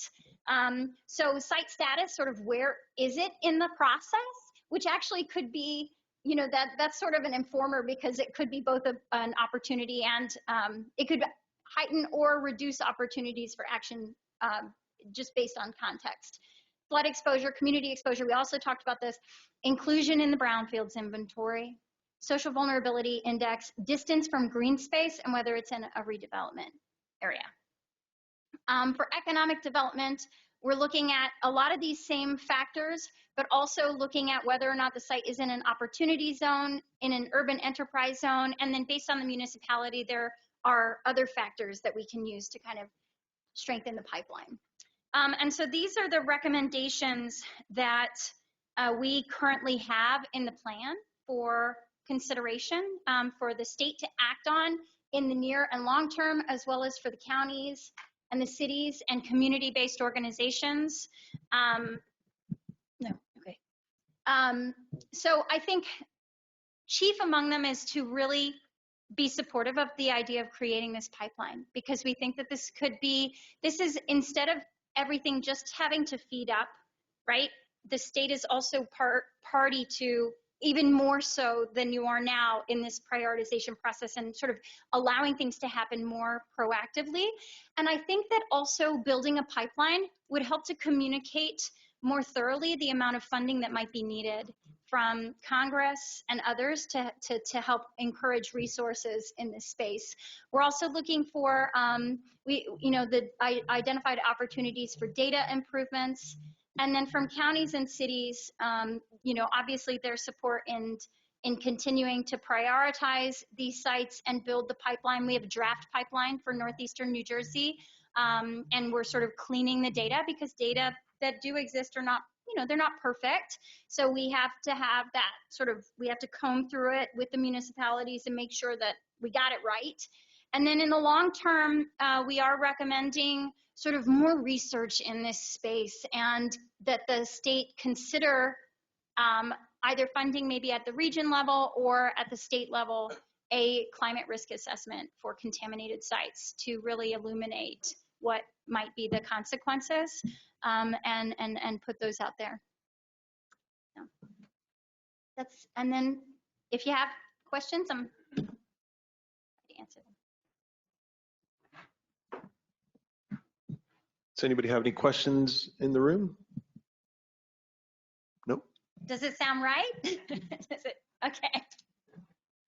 All right. And there's a lot of material in the appendices as well. Sure.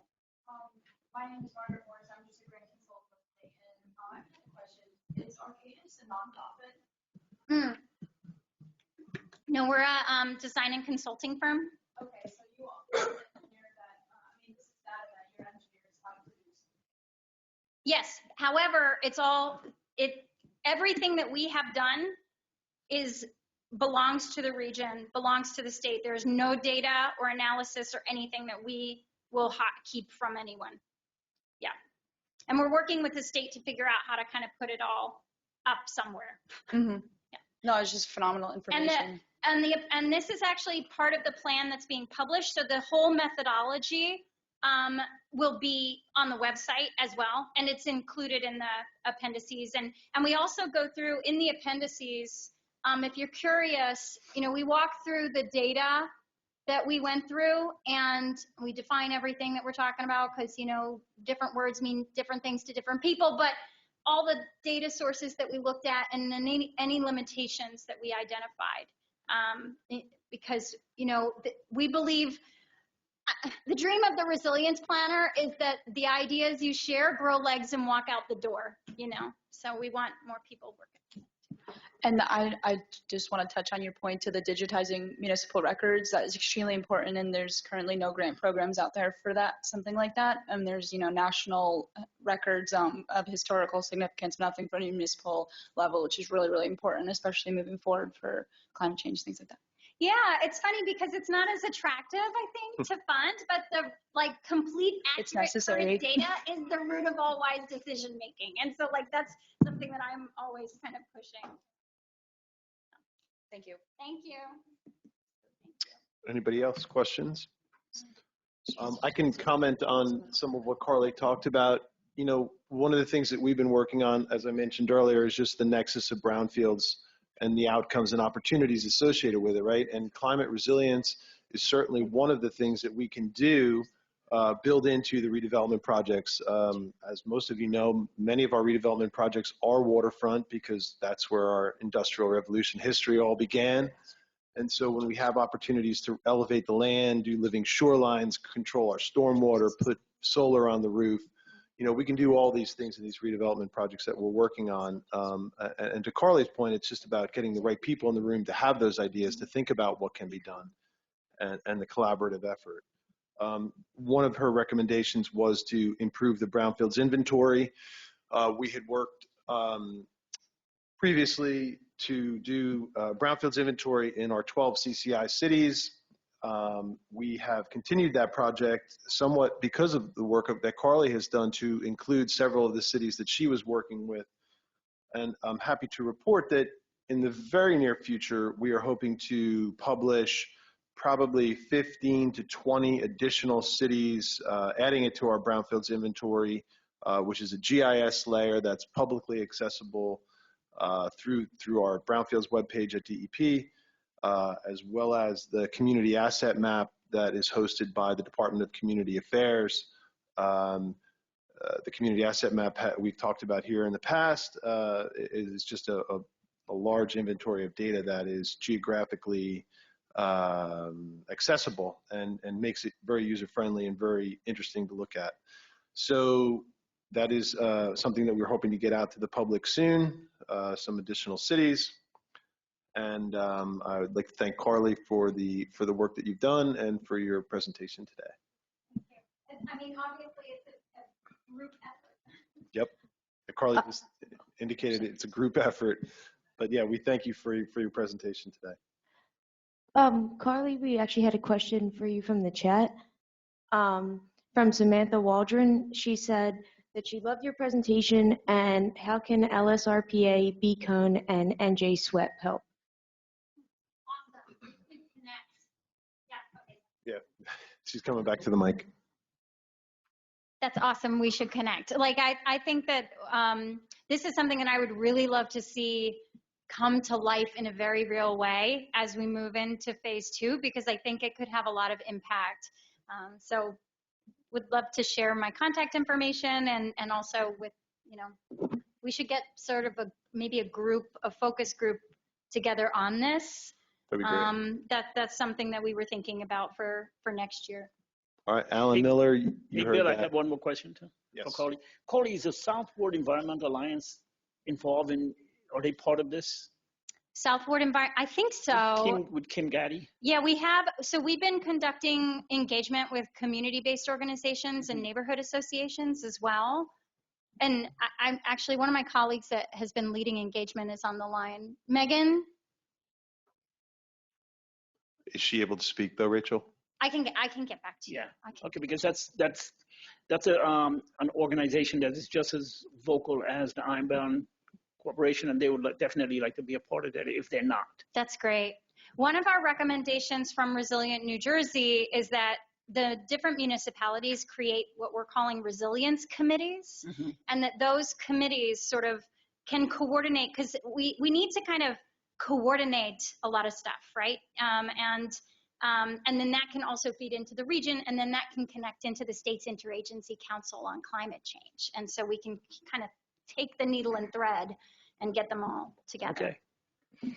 Carly, we had another question. All right. I'll stay here. This is from Francis Schultz. For the Resilient New Jersey, is there any data layers that would be applicable to determine the effectiveness of resiliency efforts to see which methods work best?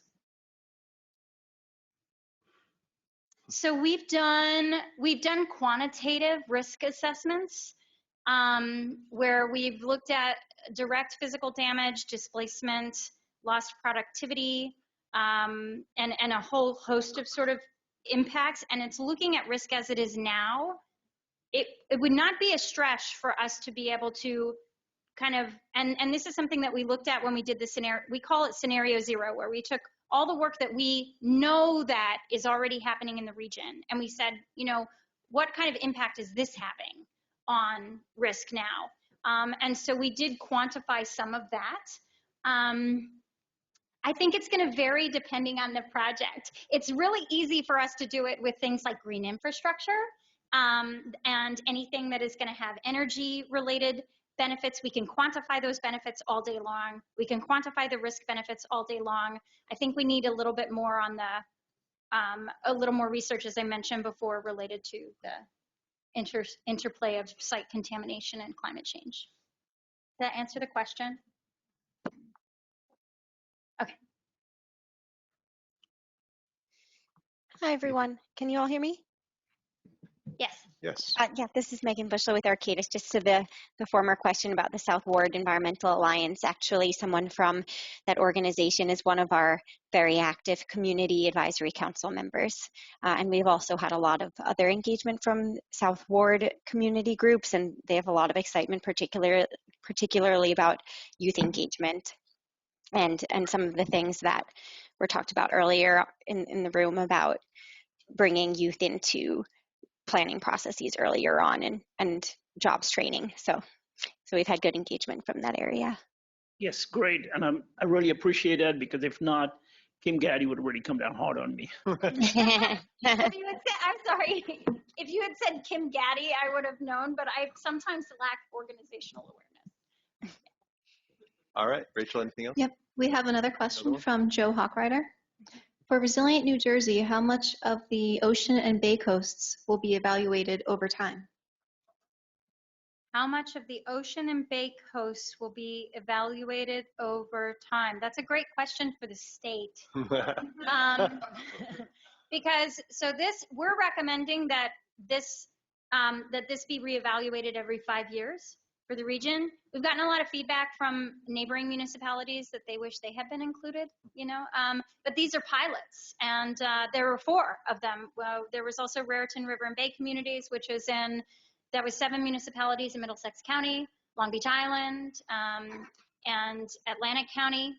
Coastal region also had a pilot. And so I think that there's a lot of benefit to continuing and expanding this. And the science is always changing. Actually, while we were working on this project, new data about rainfall came out and told us that what we were looking at as potential rainfall in 50 years is what has happened since 2000 to 2020. So we had to make some adjustments because it's a moving target, and so we should be redoing this and relooking every 5 years or so. The whole state. All right. Thank you, Carly. Good stuff. All right. Next up on our agenda, many of you know in your redevelopment projects, you've had many dealings with the Office of Permitting and Project Navigation. And many of you probably already know Mr. Dave Pepe, who's the director of that group. But we wanted to give him an opportunity to come down and talk to you all today about what the group does and how he can help you move your projects forward. Take it away, Dave. All right. Hi, everybody. I'm Dave Pepe. I'm the Director of Office and Permitting and Project Navigation. We were formerly called Permit Coordination and Environmental Review. I'm sure I've worked with many of you in the past. But, I always like to raise this question, which is always fun to ice break, is how many people had trouble navigating the DEP? Right? Yeah. I love, usually it's internally, people raise their hand, right? So that is really the premise behind this office. We're here to help guide projects through the department, through many authorizations, which can be very difficult, right? The number one thing we try to do is problem solve. And I work with all of you and many inter-office. We work together in a collaborative effort. And we really try to help steer a project to the goal. And a lot of these redevelopment projects obviously have many authorizations involved and involving cleanups, waterfront development permits, all of that. So that's really the basis of the office. And I'll go further into exactly what we do, but I just figured I'd start that off with a little icebreaker. I know that we all have that trouble, and our office here to help guide that. Oh, I got to click, right. Oh, geez. There, okay. Oh, there you go. This is who we are. It's a quick picture. It's nice to get some faces. These are the people that work in our office. We are expanding, but as you can tell, we all work together. We're a very small team, but not to say that we have a lot on our plate. That's just who we are.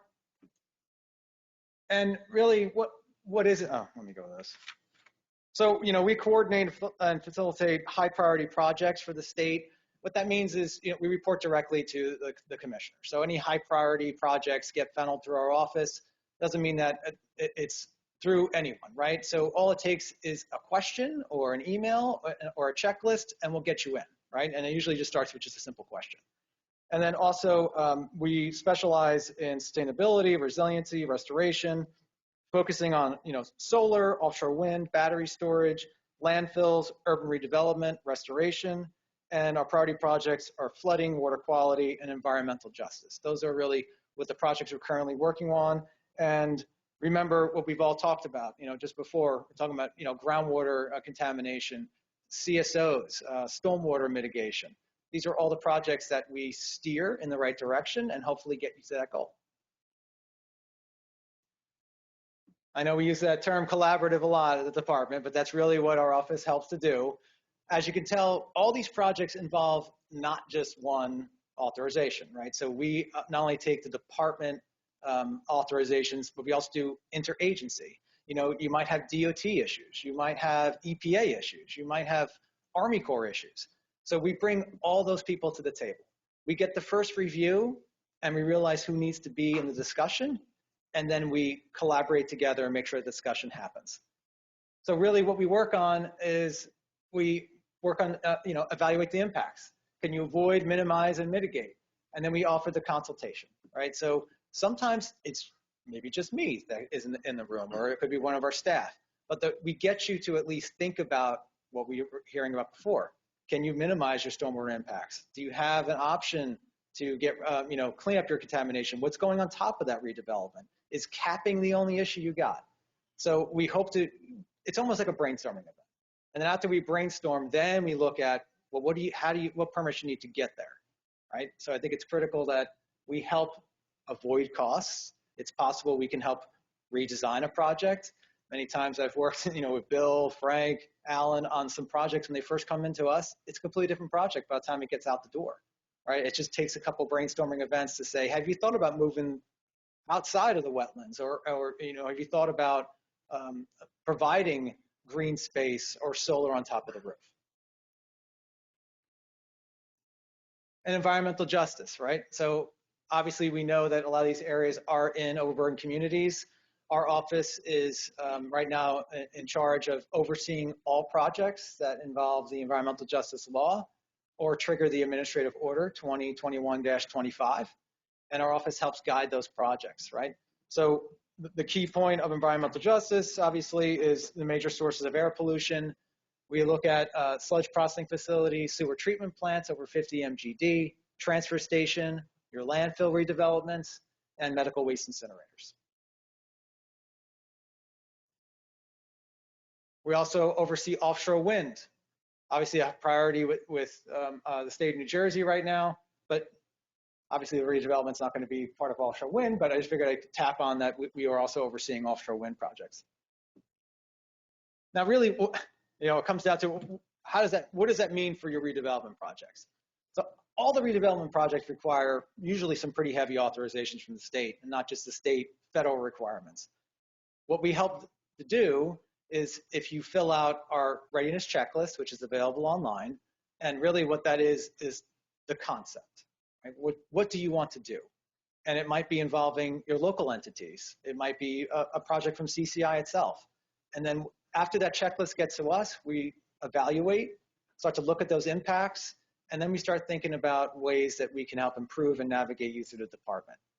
And I think it's the critical piece, is that our office not only collaborates internally, but also outside.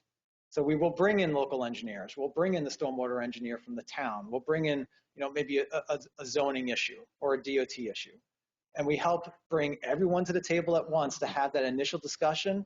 And after that, have more collaborative efforts going back and forth to get that project to the goal, especially when it comes to funding. Keep an eye on, all right, the funding timeline is always critical.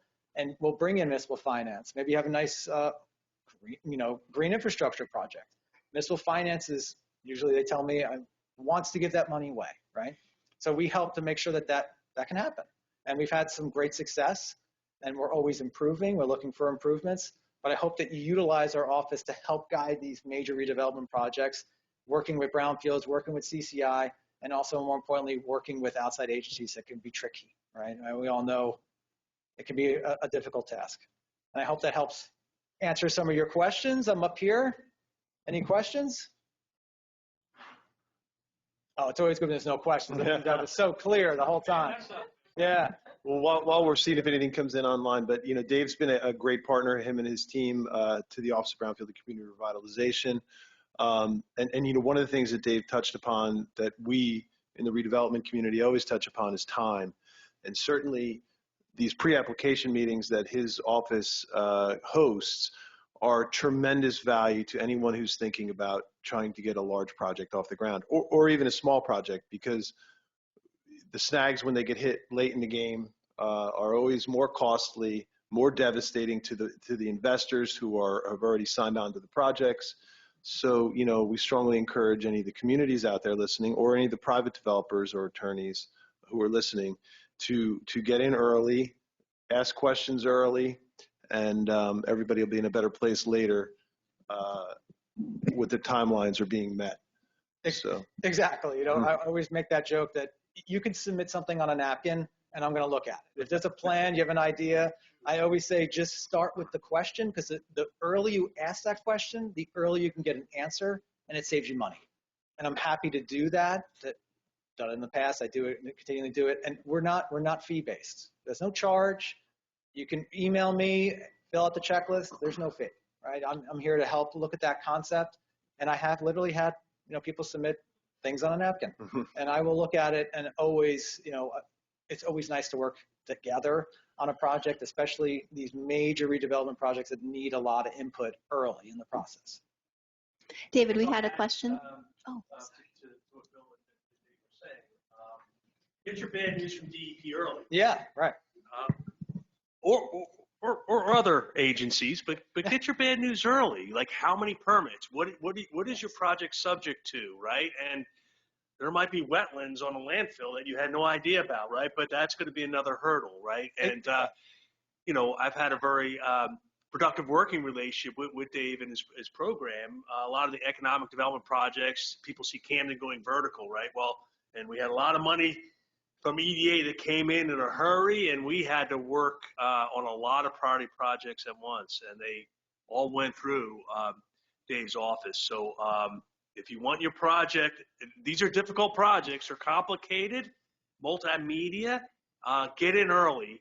I think I had 33 permits just from DEP doing one redevelopment project in Camden. So good to see Dave early, and he works very closely with our Brownfields team and our Community Collaborative Initiative team. So thank you, Dave. And yes, you want to call him early and often. and get the project in front of him as soon as possible. Maybe just beyond the napkin stage, right? Yeah, absolutely. Even on the napkin, sometimes they get a call and say, hey, I have this parcel, right? And could you tell me what's on it? And I'll do that too. I'll say, hey, here's your wetland line, here's your flood line.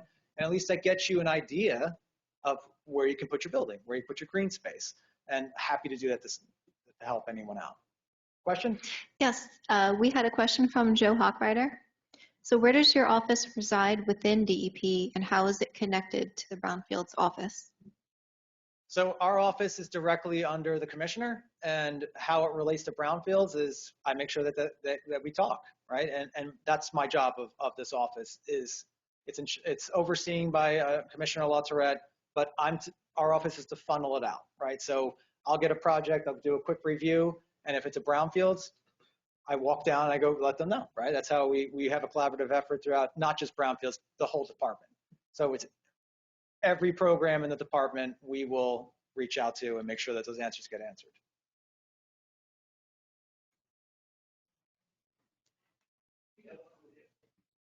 Yep. Thanks, Dave, for that presentation. Just want to ask you, sometimes when you sort of launch a new program and the regulated community has to now join on board, right? One of the things, of course, is when you have a place like the permitting group and you're talking about now you have to consider environmental justice and all these other factors in your development, sometimes there's a little stigmatism in reaching out to you. I know you talked about the napkin approach here. I want to ask you, though, and I know it's still kind of early, but have you seen a change that is from those who are coming on board to join you from the regulated community, or that is from developers to say, hey, I'm listening to this project, and once they joined on board, now they really see sort of a partnership in you? I mean, is that still too early to sort of like assess or analyze at this point? No, I think that most people want to work together, right? I don't think that's odd. I think there's a little, obviously, people are nervous, right, about what it means for their timelines and for other possible areas of redevelopment. But I think I've seen the shift in a more positive direction, right? So even under the administrative order of environmental justice, people were very nervous about going through the environmental justice process. And there were several developments that were on the fence on where they were, right? And they volunteered to go through the process because they felt it was a chance to hear what that community had to say before they actually put a development plan in place. And I think that's really the key part of the environmental justice message is before I do go to the zoning board and ask for this warehouse, maybe I should ask what the town would want to hear and the people that live there. And I think that shift is great. And I think that would actually shift what that development would be. And maybe they wanted a green space or a dog park instead of this redevelopment area. And through the volunteered process, even though they weren't under the law at the time, they went through that and actually listened. And that can actually change the whole development area. So I think that's the effort we want to see. So I think it's very positive. Any other questions? Yeah, I think that's a great point, Dave. And as you pointed out earlier, a lot of these projects do pivot and they do wind up incorporating something the community needed and oftentimes still getting what they were hoping to do at those sites. So, like we talked about, just get in early, have those conversations, and maybe there's win-wins. So always, yeah. Always. Dave's been a great partner, so thank you, Dave. Thank you, everybody. Appreciate it. All right. Next up, we always enjoy hearing from our partners at EPA about anything new and interesting that they have happening at their agency. So I don't know whether Terry or Shanine or. All right, Terry Wesley, Brownfield's Section Chief from EPA Region 2. Very important man. Recognize it.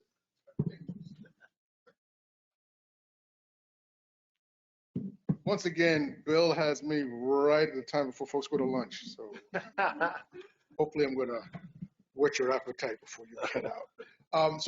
Terry Wesley, EPA Region 2, Brownfield Section Chief. First, I want to acknowledge some great individuals here with me. First, my branch chief, Adolph Everett, of the Land and Redevelopment Programs branch. Our Brownfield program is housed within that unit.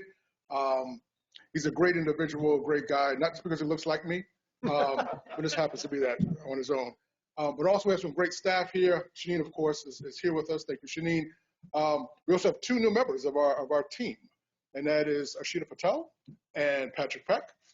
And they're here to meet folks and just engage, on this wonderful conversation of so many important topics as it relates to Brownfield's redevelopment. So just want to recognize those. And then we have some folks from the office also online, virtually that is, so I just want to recognize them as well. So there's a lot of stuff going on. Got to pull up my pants, when they say somebody with authority.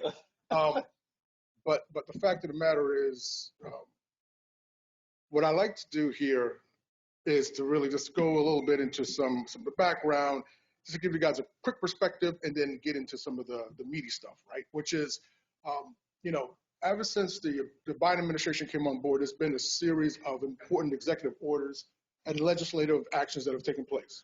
We talk about environmental justice, climate change, the recent bills and laws that now come into play, from the American Rescue Plan, from the infrastructure law to now the Inflation Reduction Act, that's like IRA, so it's a connection with some funding. But when you think about all of those, one of the things that we looked at, and for those who've been around for a while, back in like the 2008, 2009 period where there was another, National Recovery Act that was in place. It was a one-year deal. And while there was an infusion of hundreds of millions of dollars in that, there was a thing that which I think those who went through that process realized was important, is that we needed a transitional period. And that is part of that effort, we all have had to ramp up in terms of, staffing and our own infrastructures to help support the work that was going to be done. So that being said, I think one of the things we learned as a lesson from that was that, we needed more time, right? And so, and there was a lot of things left on the table and a lot of projects, unfortunately, that were not completed or went in a different direction nationally. What I would say, though, is that under this administration, there was some guidance. Some guiding principles in terms of when the infrastructure law was put in place, and that was what I'm going to talk about right now because it pans into something more important I want to get into on brownfields, is that it's a 5-year investment, right? $1.5 billion across 5-year period, right? That allows for us to transition properly. And given right now we're talking about this first, coming up in November will be the first year of the infrastructure law. We're ramping up internally. What we're doing is a couple of things. Of course, on our side, we're ramping up in terms of staffing. Got two. We're hoping to get more, and I'm hoping our states can do the same, and others. And so, with that being said, we also have to consider how our programs are put forth, and the situation with our current grants, while it's highly competitive. Folks will say, man, you don't have enough money in here. You kind of, it only takes about 2 or 3 years you guys are giving us to try to do these projects. We've heard, we've listened. Now with the funding under the infrastructure law, this has now allowed us now to ramp things up. And so what I'm about to say here is that for those who have been keeping close eyes on the grants.gov, is that our fiscal year 2023 multi-purpose assessment revolving loan fund and cleanup grant programs are out. Give you in terms of some numbers here. I love Carly, the data number. So I got to try to impress other folks with numbers as well. So we're talking about here where in the past EPA on an annual basis had about say $80 million for our competitive grant programs, assessment revolving loan fund, cleanups, and job training. This year, we have $170 million. Not so much just the monies, but also the amounts. So what we're talking about are grants where cleanup grants now, they have three tiers, 500,000, 1 million, and 2 million. We heard earlier about HDSRF, and I have my wonderful coordinator over here that keeps me in line. But that ability to leverage and utilize that from the state and the federal agencies that are with EPA it's a great complementary partnership as well as package that one could present for their for their projects. So we see that as a continuation going forward, particularly with some of that, what do you call it again? The term you use for the 66 million. Generous? Generous, yeah. Yeah, I love that. I got to use that in my presentation next time, generous. So that's just a cleanup program. We also, this time going around, whereas we normally would have one or the other, that is, we'll have a multi-purpose grant program or a revolving loan fund grant program, they're both going on at the same time. And we also have the community-wide, assessment grant for state and tribal entities. We received one last year to NJEDA, our partners there, for $2 million. That's also currently out there again. We also have the coalition assessment grants that are out there. They're going to be for $1 million. Multi-purpose will still be at $800,000. Revolving loan fund will be at $1 million. So if you do all the adding up here with that $170 million, what EPA anticipates is awarding around 200 grants nationwide. So New Jersey, be on the lookout. I know there's some consultants here. There's some consultants online. Sharpen those pens or electronic pens and get to work, because we love to see some of these great projects to be supported and funded by EPA. So that's one to mention. I did present to Rachel the link where headquarters has created a website full of resources. And I put it in the chat, and, fantastic. And I'll email it to everyone after the roundtable.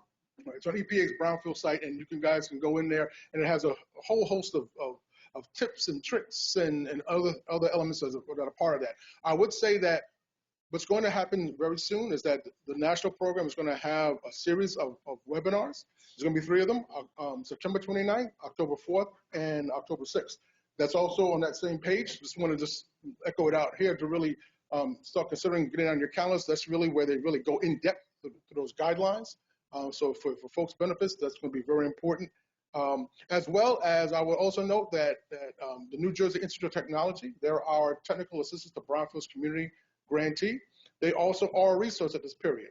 Once the RFAs are out, the request for applications of these grants, EPA, we have to keep our lips closed because of the thing called, we got to be neutral in all of this, right? So we can't discuss proposals. However, NJIT can. So you guys can talk to them about some ideas you guys have about projects.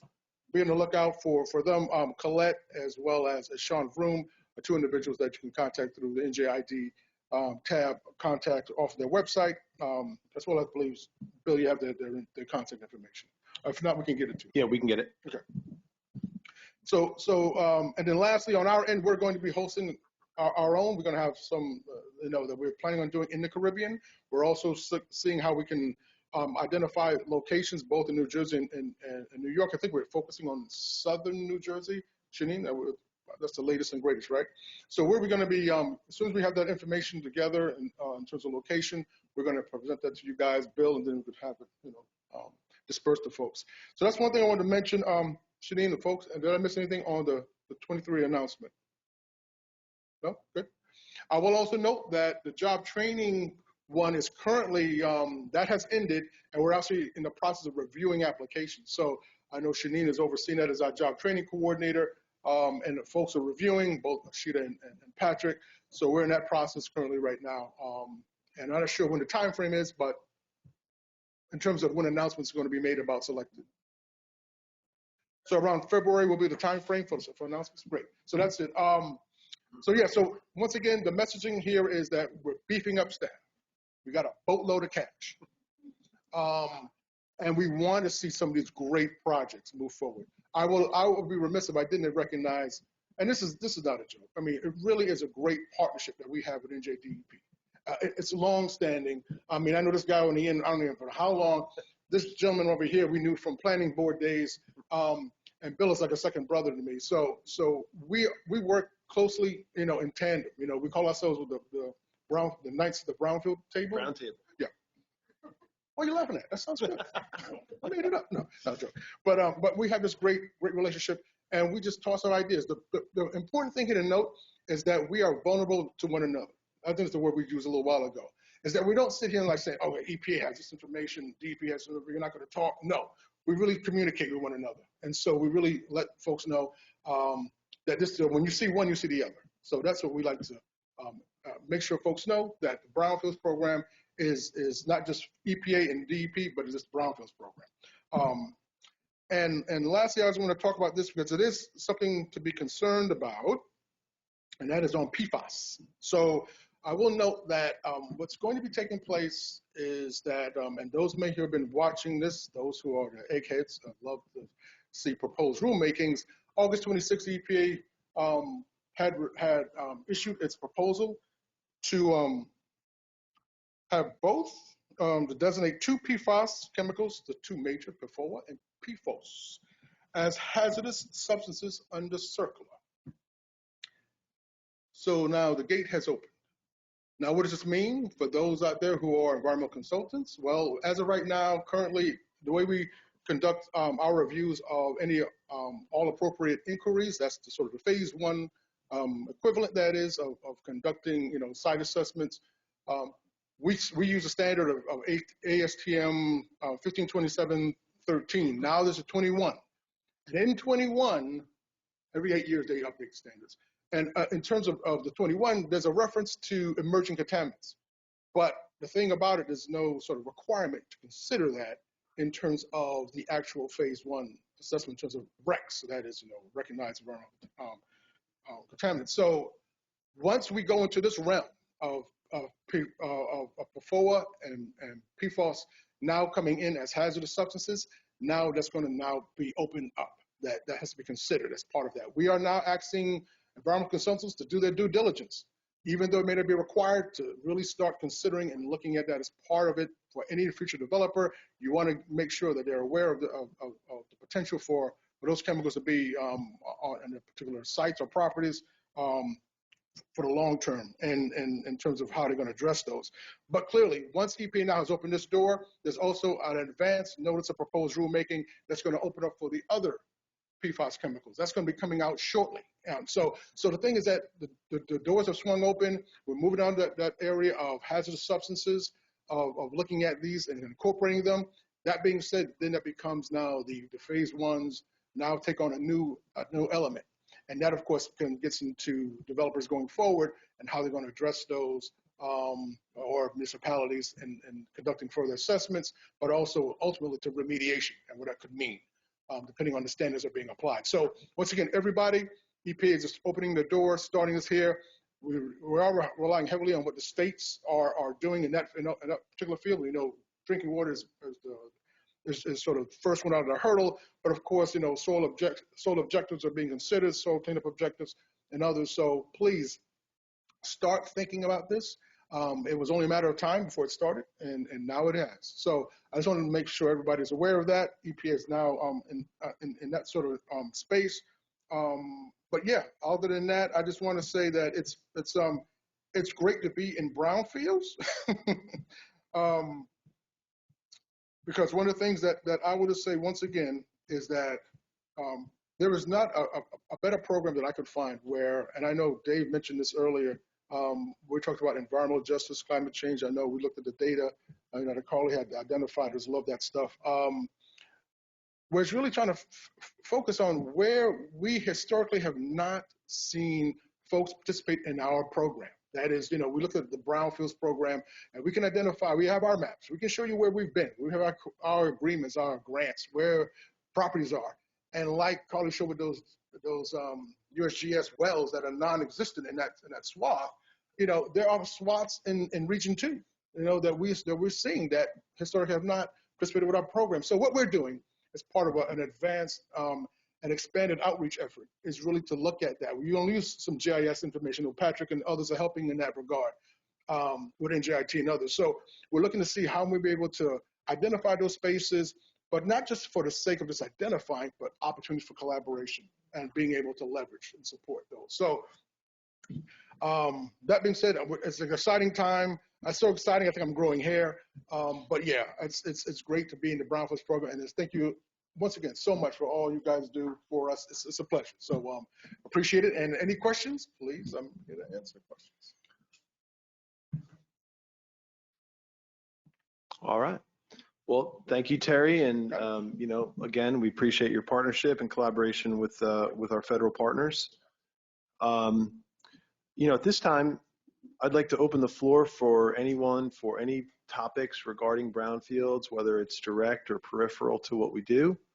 And I don't know if anybody has anything coming in, Rachel, but, we like to use this as a forum for either communities or individuals who are having questions about brownfields. You can take advantage of the people in the room who have expertise, perhaps on the topic that you are looking for help on, whether it's our partners at EPA or funding issues with EDA, or whether it's just brownfields cleanup expertise.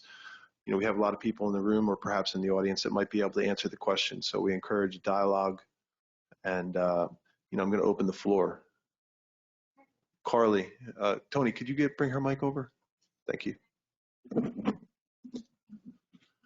This is a question for Terry and Shanine. I was just wondering if you could speak to how the EPA is looking at the intersection of groundwater rise and site contamination in brownfields. And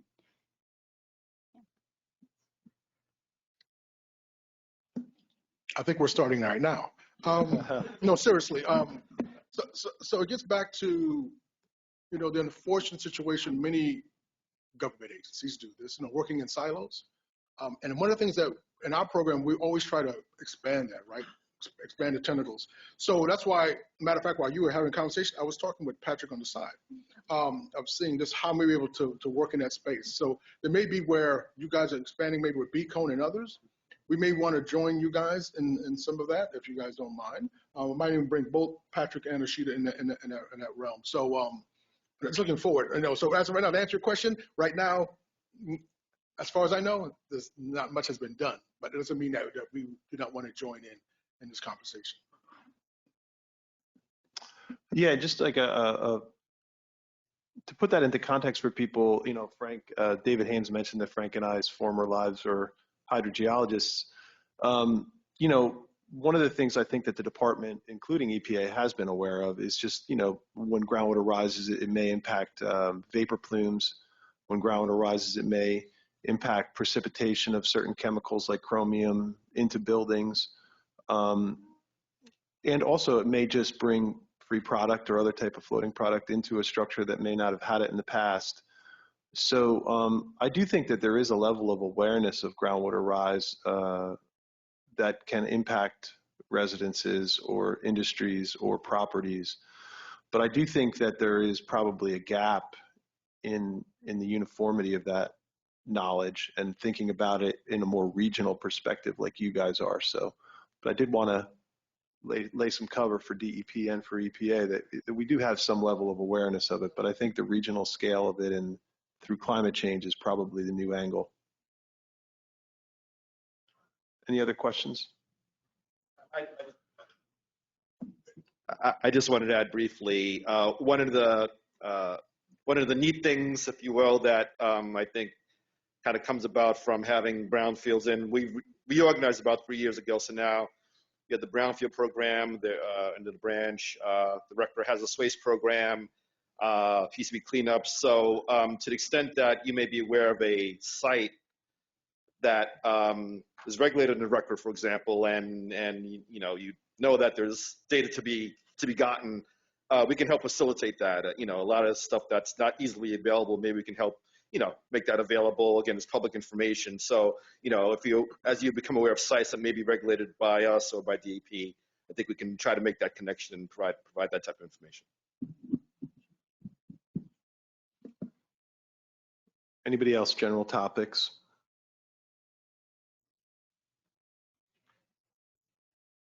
Well, I have a thought from the conversations.